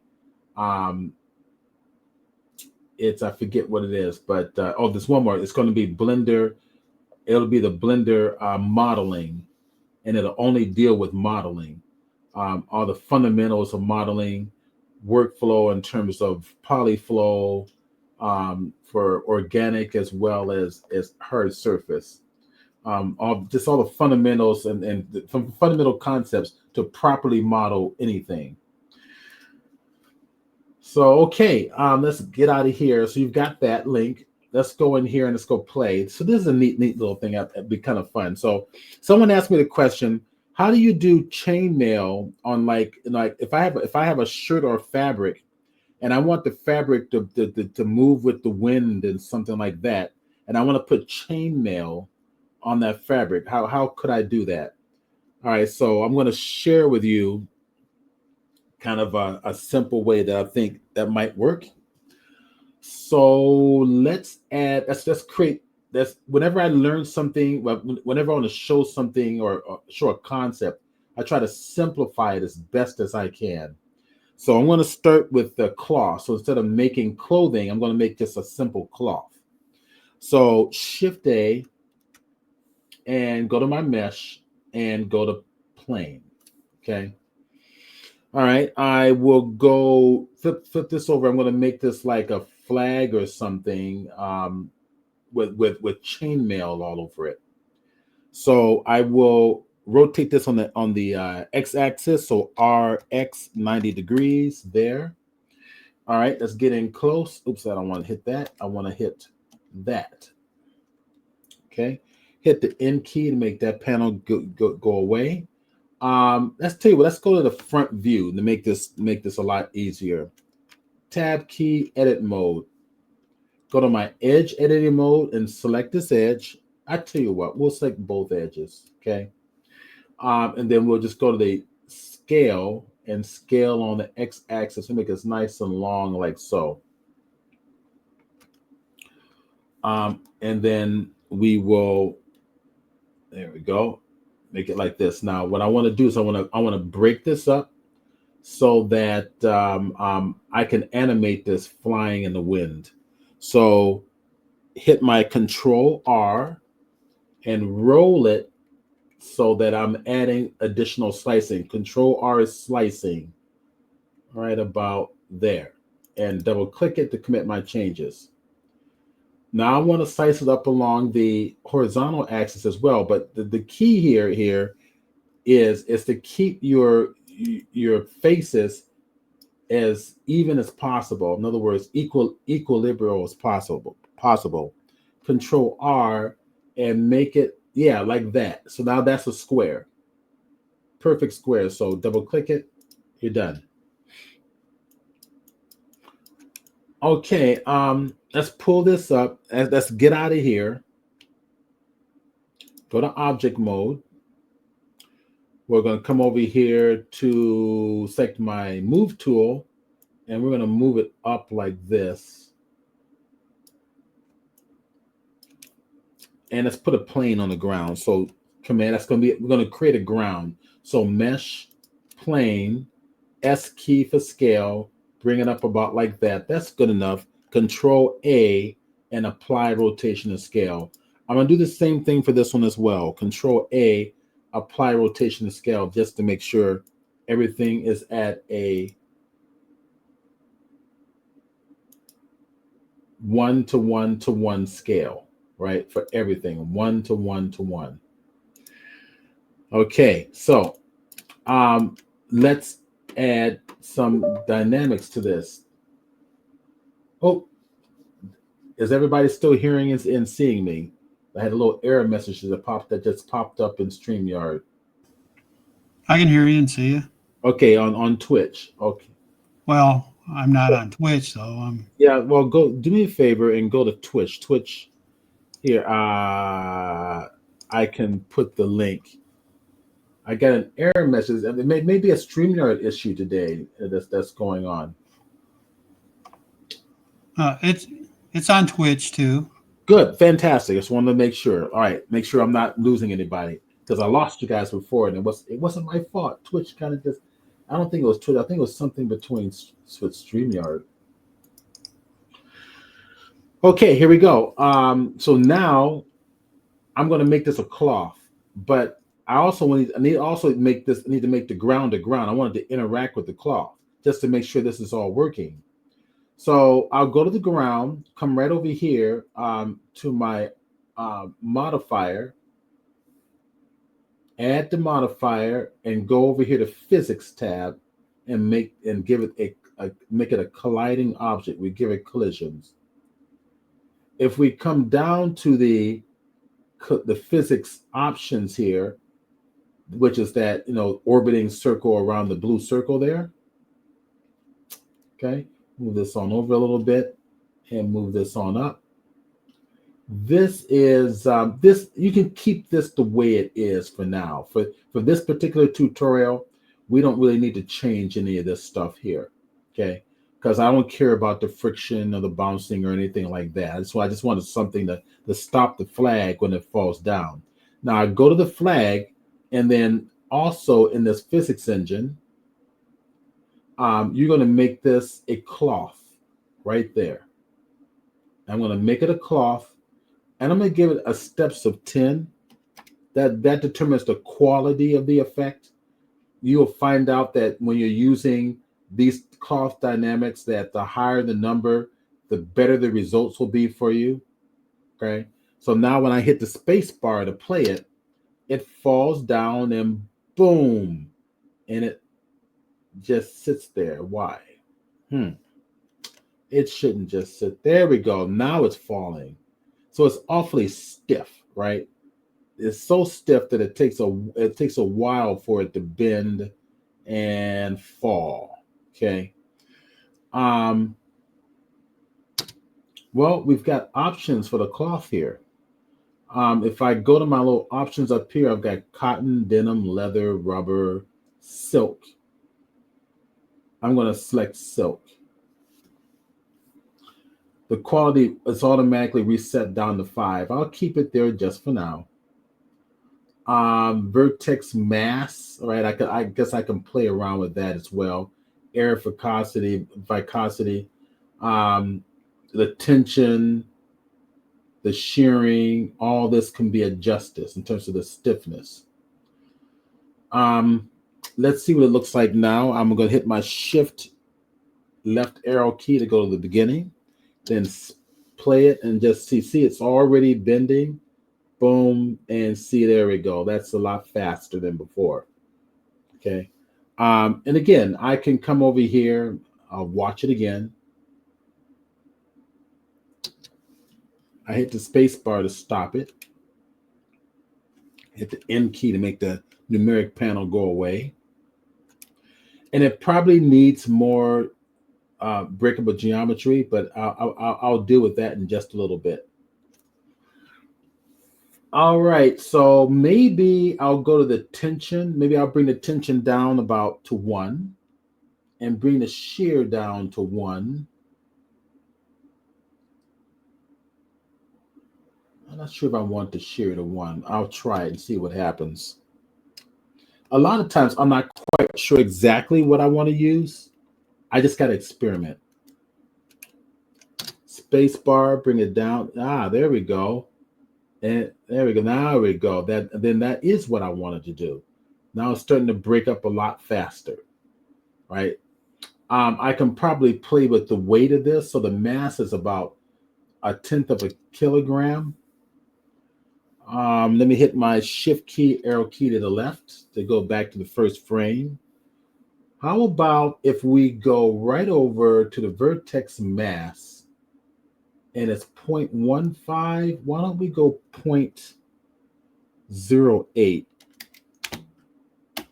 Let's see what happened. Oh, okay, what's happening? 0.08. 0.08. There we go. All right, now let's play it. See what happens. See, look at that. Now it's kind of it's made it light. Now it's breaking up a lot quicker.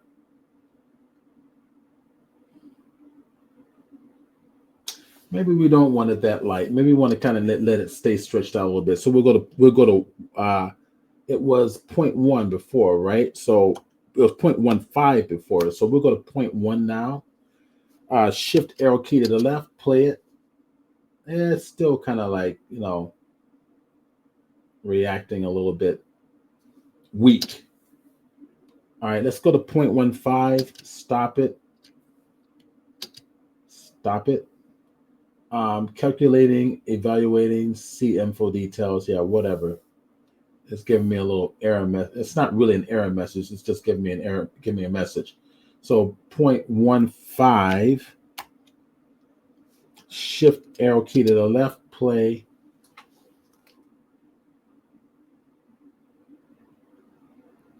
Okay, so maybe in this instance, I want to give it a little more weight. So instead of 0.15, give it, let's see what 0.5 does. I'm curious. Oh, come on. Select it. Give me 5. There we go. All right. Shift key, arrow key to the left. Drop it down. Boom. Yeah. See that it's that weight. It's going to fall, but it's really heavy. All right. So it's really stocky. So let me stop it.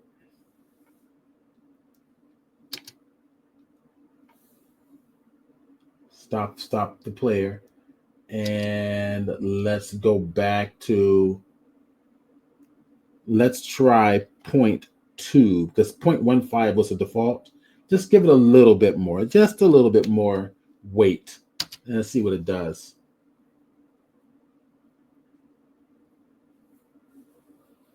All right. I'll tell you what, I'm going to stick with 0.15.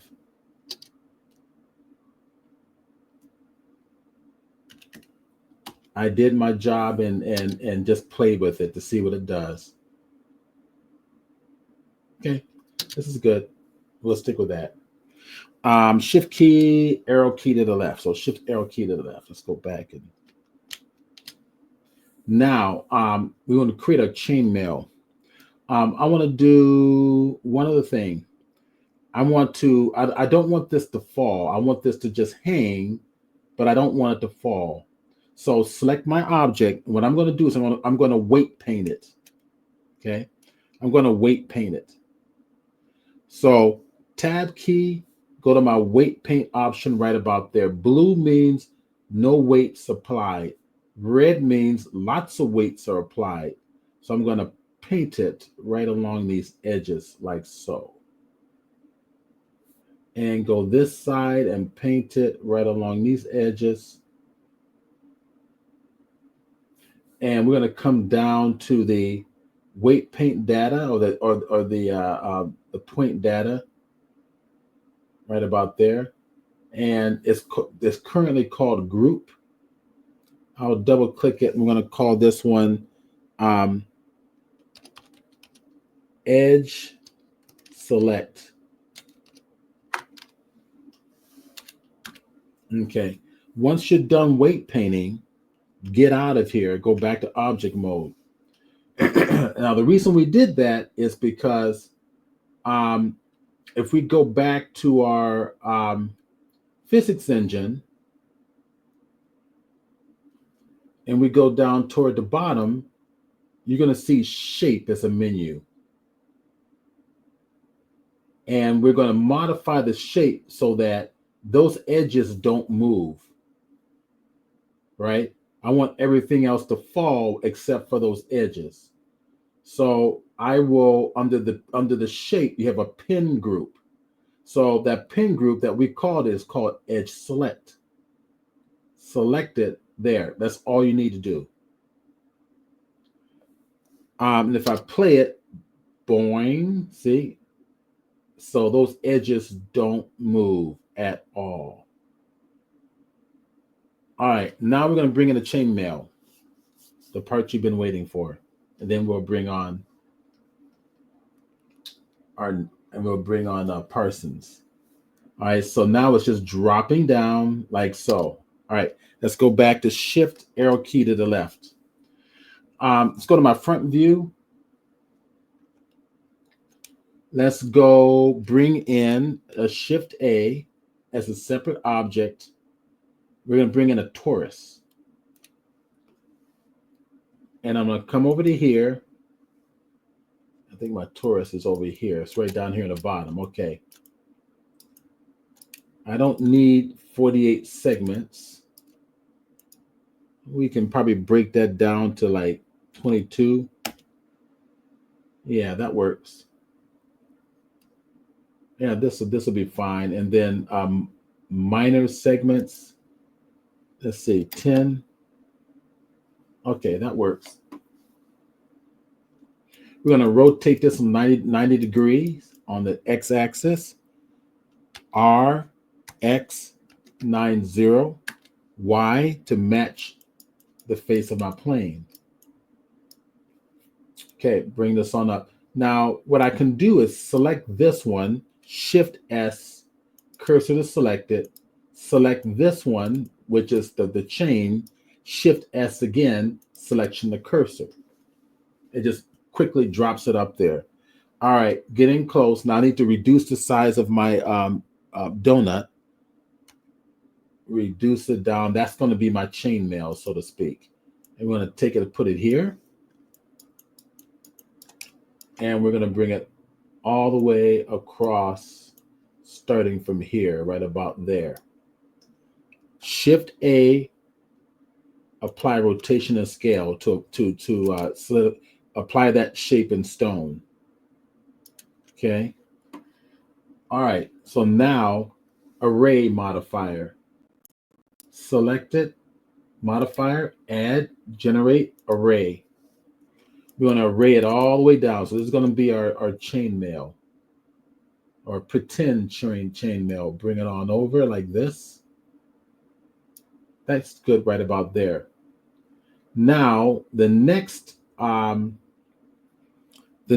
array is going to be going down. So I'm going to add another array modifier, generate array, and this time array it not on the x-axis, which is where the 1.0 is selected. Make that x-axis 0. Go along the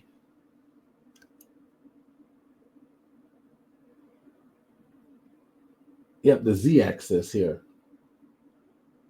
So hit the z-axis, 1, and enter. There it is. It's going down. So what I want to do is push this down. So it wants to go up. I can go negative, but here, I'll just push it down this way. Right about there. Now give it probably 2 more. 1, 2. That should work just like this. All right. So what we want to do is we want to attach this chainmail to the fabric. Okay. And the way we do that is we're going to use a deforming modifier. Go to my modifier. I'm going to cascade this one up. Add the modifier, go to deform, and we're going to add surface deform, third from the bottom, and select it. I want the chainmail to deform to match the surface of the fabric. All right. So what we do is we go select the fabric. The target is the fabric. Select it. Now you need to bind it. Hit the bind and click. All right. Let's see if this worked. Play it. Boing. See? So there's your chainmail on your on your cloth. So the cloth right now is kind of a little boxy looking because of the surfaces. Well, no big deal. We will go back, shift arrow key to the left, and give it one more modifier. Give the cloth one more modifier. Here. And go to subdivision surfaces. And give it probably about 3, it'll be fine. And now you've got real smoothed out cloth. And your chainmail will react accordingly the same way. So if I hit the space bar now, boom, see? Everything reacts. So there's your chainmail. Isn't that cool? You guys have to know that. You have to believe that's cool.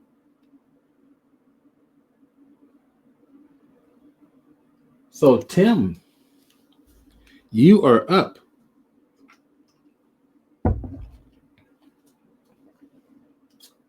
Okay. Let's see here. I can get going here. Tim, are you there? Yeah, can you hear me? I can hear you. Okay. Let's go to, let me move this screen over. And I'm going to go in and share your screen. Yeah. I got to get situated here. I'm going to hit the present key, share screen. We want to entire screen. We want the first screen, and we're going to hit share. Right. So you should maybe see me. I'm adding you to stage now. Yes, we can see you, and we can see the LightWave in the end. Yeah.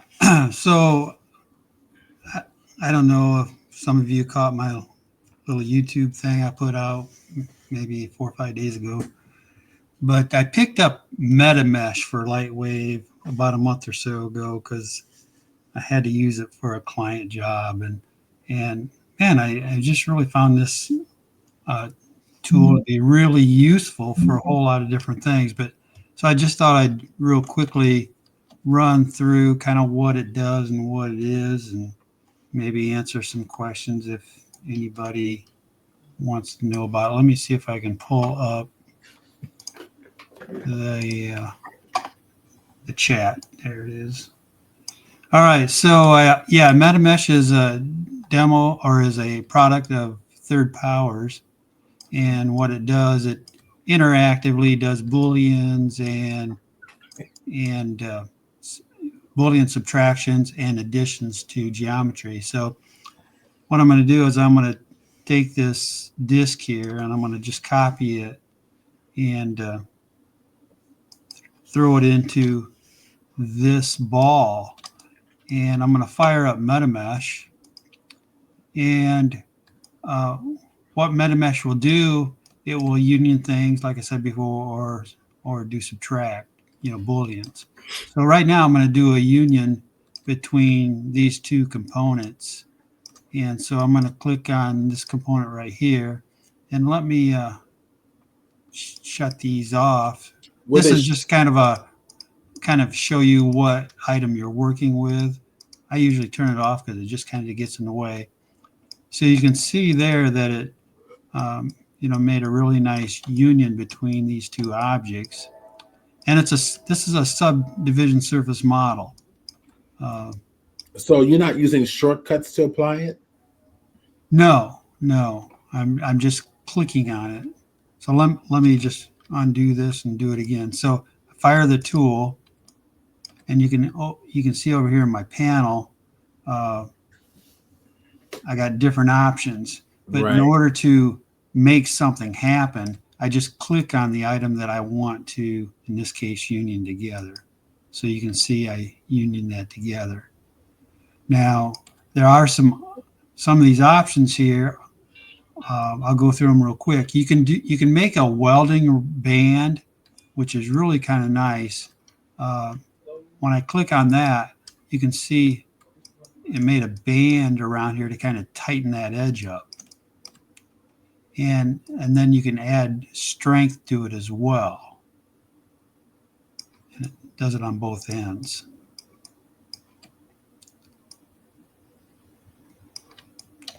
So you can do that. Plus, you can grab this and you can move it around if you want. Now, if you want to be, have precision, you should place everything, where you want it to be in the first place. But if you want to, say you're working on some kind of a monster or something, and it might have like fins you want to place on a tail or something, you could theoretically, just move them in place using this tool. And you can also rotate in size and stretch, all the basic stuff basically. So that's union right there. The other thing you can do is, I'm going to go ahead and just get out of here and come back, is we can subtract. So there, we've subtracted that. And the same thing applies to, we can have this really tight, or really loose. You can kind of set kind of how that works. Again, subdivision surfaces. Now, let's say, say we're done. Now, there might be, a little maybe cleanup you might, want to do when you're finished, like probably get rid of that right there, something like that. But for the most part, as you can see, it does a really nice job. Let me show you. Oh, you can't see that. Oh, you don't want to see that either. Let me show you something that it really isn't good at doing. And you shouldn't really use it for this because it's not really what's designed to do. So let's say you have a cube and, you have a ball and you have them intersecting, and now you fire up the tool. It's not going to do a very good job here because this cube doesn't have very many slices in it. Now, and we're not in sub D mode either. Let me go to sub D mode and we'll try the same thing over again. So does this work like live booleans? Yeah, Okay. it's all live. Oh, that's nice. Yeah. I guess you have your sub Ds are on as you're doing this. Right. So right there, this is not sub D right here. So let me try the same thing. And that's without sub Ds right there. But let's see if we take this cube and we add some divisions to it, you can see that it'll do a nice, better job of cutting into there. See, and again, you have the same thing with the control of. Now we're not in sub D mode here, and then you can live move it around. So you're dragging that good, yeah. Yep. So This darn thing keeps coming up. I'm going to get this off the screen here. Just close it. Hopefully you guys can't read fast. So yeah, let me go to something that's a little more okay. The one thing I didn't show you is the smoothing levels. And what I'll do is I'll show you what those are all about.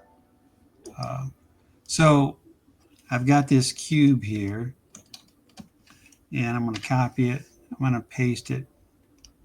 I'm going to put it over on this. I made a screw.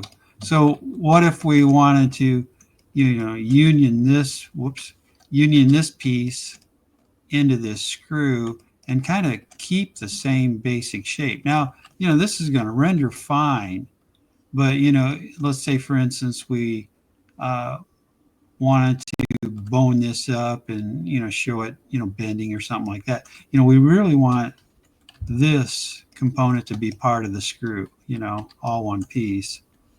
So let's do that using MetaMesh. So we know we want to union it together, so we'll click Union, and we'll click on this. And now we've connected these parts together, and you can see right there. Now,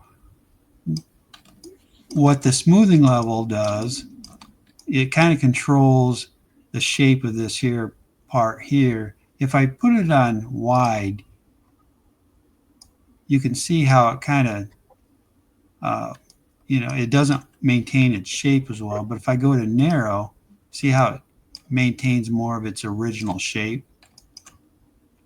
So that's kind of what it does. And then you can kind of, with the strength of this welding band, that kind of gets adjusted there as well too. You can see how that works. So, make fillets and things like that. You could, it works really well. That's cool. Yeah. So I needed to use it for a client, and I was making this screw for a client, and this screw needed to have some serrations in the threads, not through the whole threads, but just on the on the tip here. So what I did is I created my pieces that were going to be the serrations. And the other thing I did too is, if you look at this closely, let me go ahead and I'm going to copy and paste it into here. You notice I made these shapes here to kind of coincide with, the activity that was happening here, see? That way, it would line up better and do a better job of cutting these serrations. So let me just go ahead and show that. Now I don't want to union them, I want to subtract. And so I'm going to just go ahead and click. And now is the time where I'd go through and, okay, well, how do I want this to look? Make it sharp, make it a little loose. And so let's say I'm happy with that right there. So now all I do is go through and do the rest of them. And I can finish cleaning all these up, or finish making all these cuts. Oh, that's cool. And I'm looking at the geometry flow that it's using a Boolean. It looked pretty good. Yeah, and I'll show you here in a little bit a few of the gotchas, some cleanup that you may have to do. But for the most part. But can you array this all of? Did you array those tubes? Yes, I arrayed those around. Okay. So yeah, so here you can see, that's really clean. And maybe here, maybe need to come through here and, maybe, clean some of this up. Maybe spin a few edges here and there. But for the most part, you can see that, man, it's pretty clean for what I want. Now I did spend some time, here I can see a little gotcha here just in the OpenGL. So, I would want to clean some of that up, and, spinning a few edges or whatnot, you can work through that, and Man, that's clean gonna be some. a pain in the rear cleaning all that up, huh? Well, there's not much, most of it's pretty good. But I did spend, maybe 10, 15 minutes or so, because you look at this one's fine, going through here, cleaning those up. I mean, it was a whole lot easier doing this and using this tool than, Hmm. trying to, actually build that into to the shape from the beginning, from the get-go. Uh, but it's a pretty powerful tool in that regard. Uh, but yeah, I found it to be extremely useful. Extremely useful. Yeah. So here, this is what I started with, Right. and then I just put some more cuts in it to, give me a little bit more detail. That looks great. Yeah. Yeah. Screws are one of those things that they're kind of tricky to make. Managed to do it. But yeah, anyway, so this is Meta Mesh. Let Okay. me open it back up again. And it's made by Third Powers. It's on version 1.15 now. What's the They cost of it? It was $88. Maybe if you can find the link. In fact, matter of fact, Buster66 has a question. Is the bullion animatable? No, because it's we're in modeling, so it's not animatable. It's just for modeling. Uh, And Buster66 put up the third powers. oh yeah, good. Yeah, Thank you. that's it. Great. And yeah, it wouldn't be animatable even with a morph target or anything. I don't think. Okay. I don't know. I haven't played that with that part of it, but because basically for the job that I had to do this, I used it on the screw for a customer uh, to get that done. And it saved me just all kinds of hours. Uh, the screw for the customer had cuts up in here, and then in here it had some additional pieces that I had to add to it, Mm-hmm. similar to what I added here to make some additional cuts. And prior to getting this tool, uh, I had to just put it all in there and use. Oh, let's see. For instance, if I go back and get out of here, how far can I go back? Oh, it's yeah. You go in here and uh, you would use, what is it? Shift R, is it? Uh, Not template drill. What is it? Uh,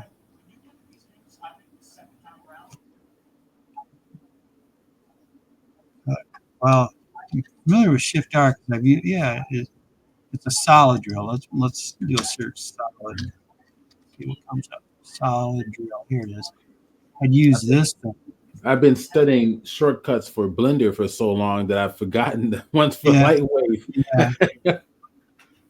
So this here, I'd use this, and that didn't do anything. Let's go here. Solid drill. Uh, let's see, tunnel. That didn't do anything. Well, it's one of these, either Shift R or solid drill, and I had to patch it all together, and it was just a pain in the rumpus. So uh, I thought maybe Carm had the tool, so I Okay. contacted him and said, "Hey, do you think this would, do you think that MetaMesh would work on something like this?" And he, Did I sent him the screw, and he did a quick little test, and it looked promising. So I got online right away. And, it was probably 1 o'clock in the morning, and ordered it. And seeing how it was a Japanese firm, I was up and running in half an hour because they had it all set up and ready for me to go. And I was using it lickety split. But yeah, Third Powers, it is a Japanese outfit, but the support is really good. I mean, uh, they seem, like I said, they seem to be updating the project, the product quite often, and it's it's kind of one of those things that it has its it's kind of a custom type tool for a real specific thing. But man, if you need it, it really does the job. Another thing too, we were talking about cleaning up some of the stuff, like right here, you can see where uh, you'd probably want to, take these points right here and, Right. merge those together so you don't have that Oh yeah. weird little artifact, when it goes to render. So yeah, there's a little bit of cleanup involved, but uh, you can make short order of this type of stuff really, really quickly. Highly recommended. So, yep, that's all I had. So what's been happening on the there was a LightWave broadcast this morning. Yeah. So share with everybody what came about that. Well, they showed what they're calling Ripper. It'll be, if we go into layout, it'll be another way to uh, view stuff within your scene. So, for instance, let me just go ahead and pop in a few objects. Right now we have, VPR, that Right. shows this. Well, it's going to be another little drop down thing, and it's called Ripper. And it's more like Eevee. Uh, Okay. it's not really rendering like this is rendering right now. So it's not ray tracing. It's, it's not ray tracing, but it does cast shadows. So you do get shadows and stuff So like that. right, it's an EV version. Yeah, uh, and what it really is meant for is, say for instance, you got this over here, and then on frame 120, Mhm. and then you create this preview. Well, right now we get this preview, and it's just this OpenGL preview, but in the future it'll be, you know, it'll look better. Right. It'll be Okay. more like a rendered preview. And they also showed footsteps on your character, so you can Okay. do the same. Say this Pteroid was a character. All you would do is move it from A to B, and then in your little menu you'd set up. It works in conjunction with their new uh, character rigger, and it basically will have your character just the steps automatically you know will be generated. And let me get this off. I might be able to. Whoops.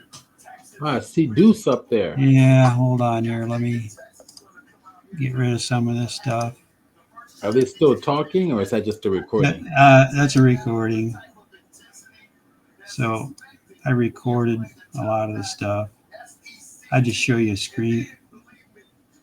I just show you a screenshot here. He's gonna put this up. So I'm sure they won't mind me sharing a screenshot here.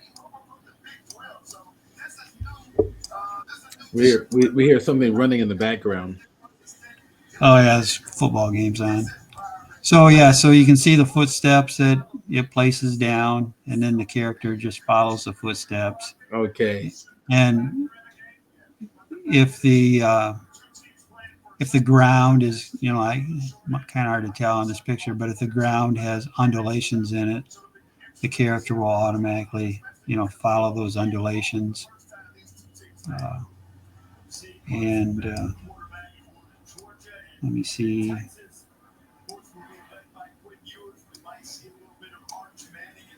And you can see here the character started here and has walked this way.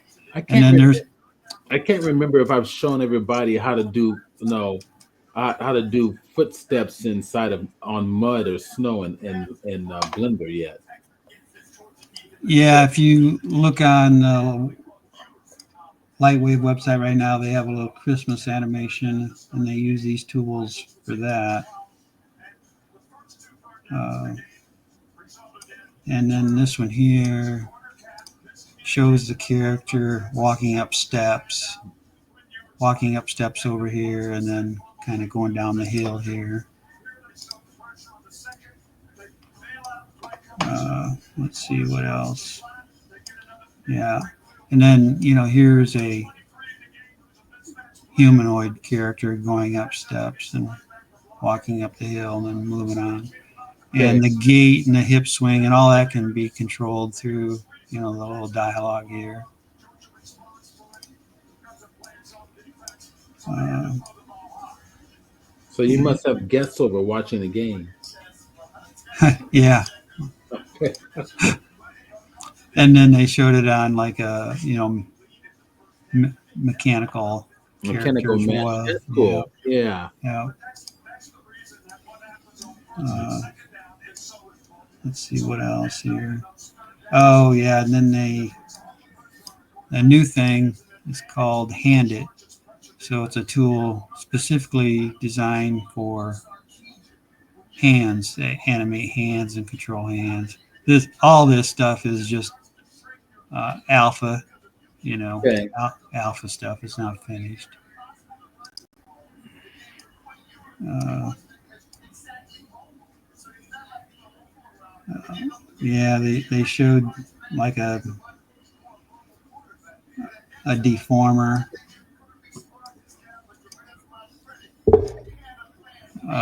Tool, like a brush type system to deform stuff. That wasn't, yeah.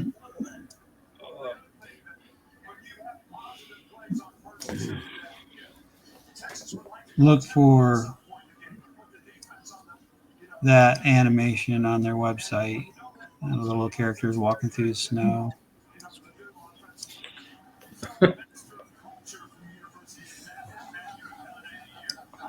And so, yeah, this is Ripper right here. You can see RIPR up here. It's just another way to view stuff. So you have reflections and shadows and stuff. But it's at this point it's pretty basic. Hmm.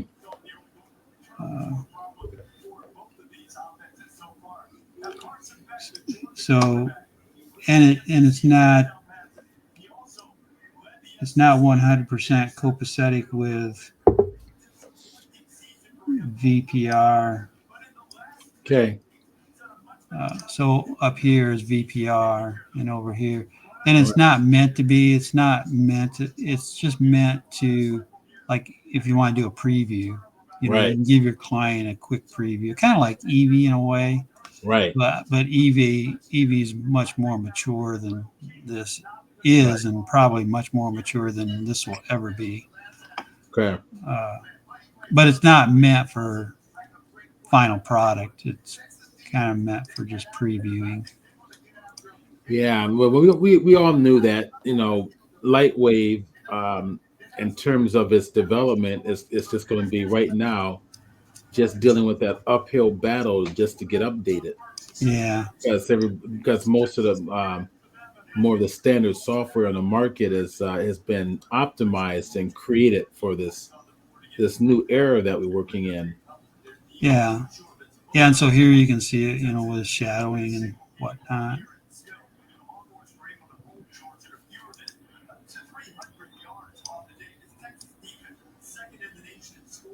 Yeah, they mentioned some modeler things, but didn't show anything. Uh, yeah, that's about it, really. Okay. All they showed, but uh, They're coming along. yeah, it's baby steps. Yeah, will it? You know, will it really be enough? Enough? It's hard to say. Uh, Yeah. I mean, it's just looking at the leaps and strides that Blender's been making. It's just so damn hard. yeah, I mean, Lightwave probably has maybe 5 developers, maybe. Who knows? Where Blender's got what, Well, 30?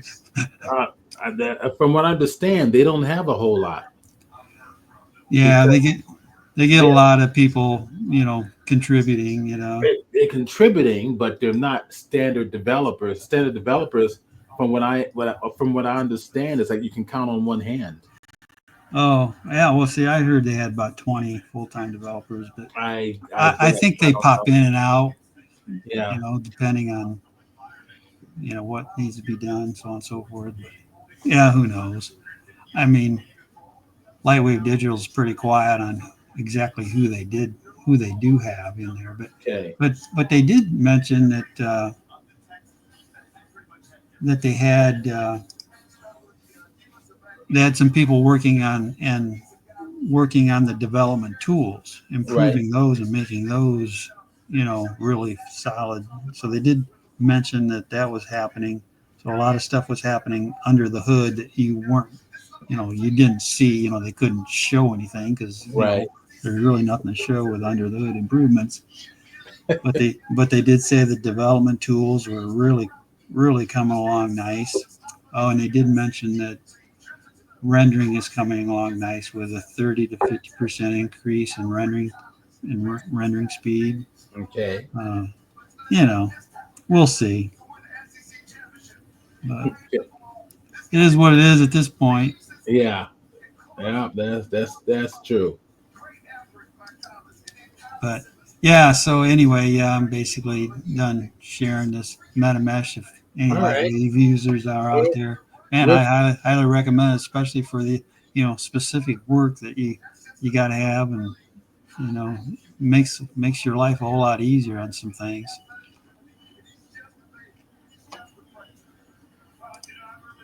Thank you for sharing. That's great. Yeah, sure. Thanks for having me on. That's great. So, all right, we're done for the day. Thank you so very much. Let's see, Dave 3D guy put up there is the idea that Ripper is faster than doing it in VPR preview. Yeah, I think that's it. Yeah. Okay. Yep. Yeah. You'll get a better view than what OpenGL can kind of give you. With some Okay. shadowing and some reflections and things like that. Okay. Uh, but is it an EV killer?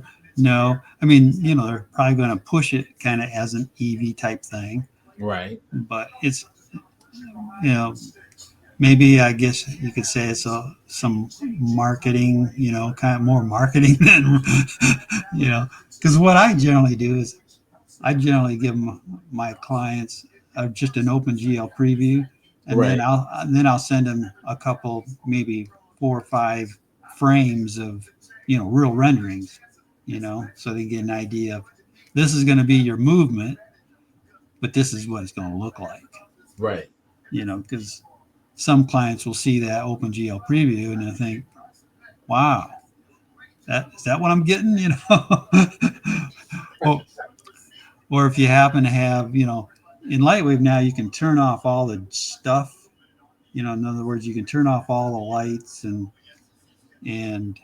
uh, or all the icons of the lights and the cameras and the nulls and all that stuff, and you can give a preview that is very clean. The only thing it's showing is the geometry. Okay. And before they had that, all the previews went out and had lights, cameras, all that junk, any kind of anything that was in your window was shown in that OpenGL preview. Okay. Uh, But now you can shut that stuff off. And so that's what I usually do, shut that stuff off and just send them that and then send them a couple renderings just to let them know what's going to look like. Okay.